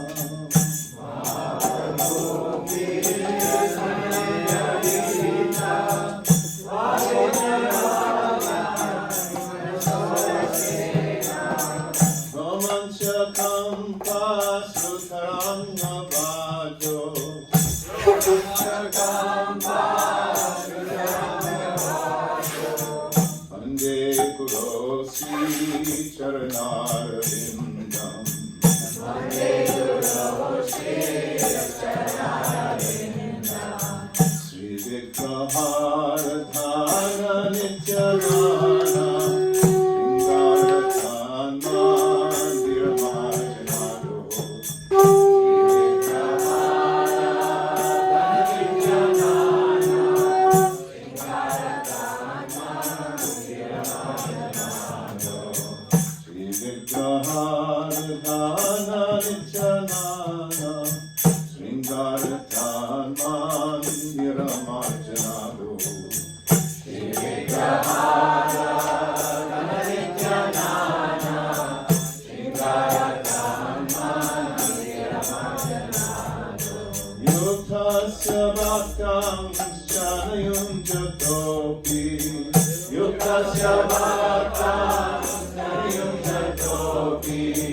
Vande Guru Sri Charanarvindam Vande Guru Sri Charanarvindam Chaturvidhasi Bhagavat Prasada Swadana Kirtan Harivakta Sanghan Chaturvidhasi Bhagavat Prasada Swadana Kirtan Harivakta Sanghan Chaturvidhasi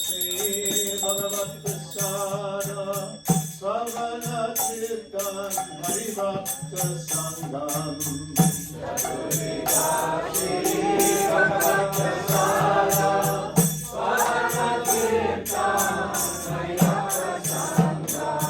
Vidvaita Keting Bhajata Sadaiva. Vidvaita Keting Bhajata Sadaiva. Vande Guru Sri Charanarvindam. Vande Guru Sri Charanarvindam. Radhika Madhavayora Para Madhurya Leela Gunuswanam. Radhika Madhavayora Para Madhurya Leela Gunuswanam.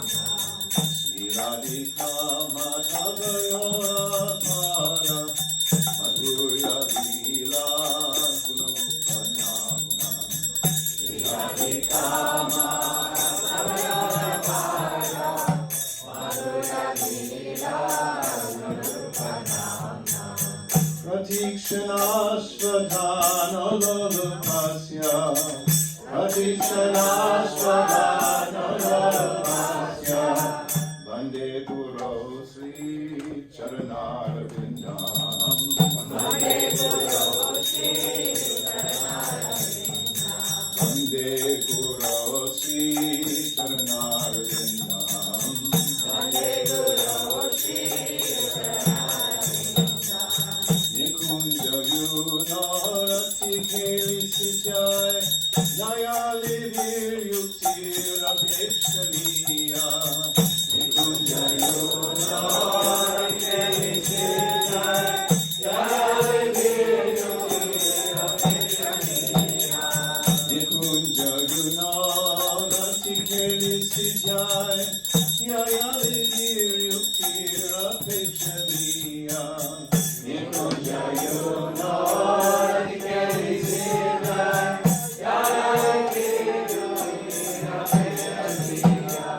Tatrapidaksha Dati Vallabhatya.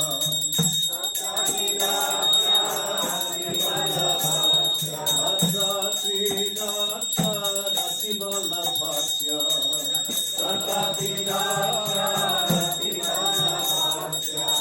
Vande Guru Sri Charanarvindam. Vande Guru Sri Charanarvindam. Vande Guru Sri Charanarvindam. Vande Guru Sri Charanarvindam.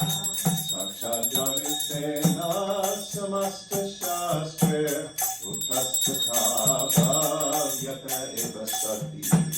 Sakshat Janitena Samasta Shastre Utastata Bhavyata Eva Sati. Sakshat Janitena Samasta Shastre Utastata Bhavyata Eva Sati. Sakshat Janitena Samasta Shastre Utastata Bhavyata Eva Sati. Kintu Prabhoya Priya Eva Tasya. Kintu Prabhoya Priya Eva Tasya. Kintu Prabhoya Priya Eva Tasya. Kintu Prabhoya Priya Eva Tasya. Guru Sri Charanarvindam. Vande Guru Sri Charanarvindam. Vande Guru Sri Charanarvindam. Vande Guru Sri Charanarvindam. Yasya prasadat bhagavat prasado. Yasya prasadat nagati kutopi. Yasya prasadat bhagavat prasado. Yasya prasadat nagati kutopi. Yasya prasadat bhagavat prasado. Yasya prasadat nagati kutopi. Yasya prasadat bhagavat prasado. Yasya prasadat nagati kutopi. Ayam Suvan Satya Yasya Sri Sandhyam. Ayam Suvan Satya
Chaitanya, Prabhu Nityananda,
Rama Rama Hare Hare, Hare Krishna Krishna, Krishna Krishna Hare Hare, Hare Rama Rama, Rama Rama Hare Hare, Hare Krishna Krishna, Krishna Krishna Hare Hare, Hare Rama Rama, Rama Rama Hare Hare, Hare Krishna Krishna, Krishna Krishna Hare Hare, Hare Rama Rama, Rama Rama Hare Hare, Hare Krishna Krishna, Krishna Krishna Hare Hare, Hare Rama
Krishna Krishna, Hare Hare, Hare Rama, Hare Rama, Rama Rama, Hare Hare. Jai Vishnupad Bhagavan Sabirvasva Shadashishna Bhaktivedanta Swami Maharaj Prabhupada ki Jayadvaita Maharaj ki Jai.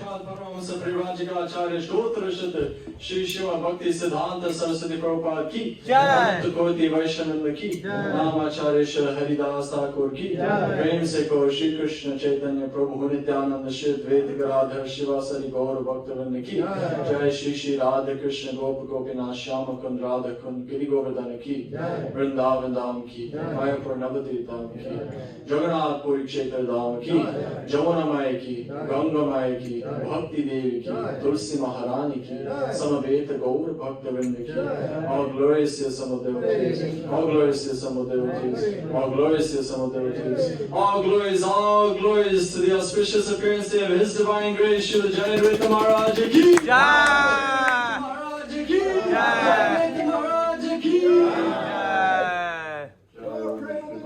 Paraman Sukharibraj Vikacharya Stotra Sri Srimad Bhakti Charva Swami Maharaj ki Jai. Jai Om Vishnupad Paraman Sukharibraj Vikacharya Ashtotra Sri Srimad Kadamba Kanana Swami Maharaj ki Jai. आपका गुरु महाराज की समवेत भक्त वृंद की गौर प्रेमानंदे Well, that doesn't quite conclude our program yet. There's a very important function still around the corner, the honoring of prasadam. So, before that. Oh, before that. Jai.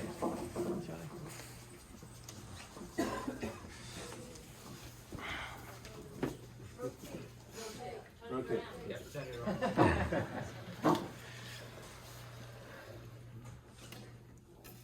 This looks like such a Priya. Yeah.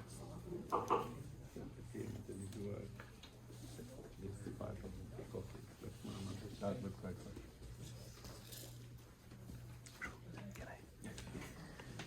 So I'm to cut it.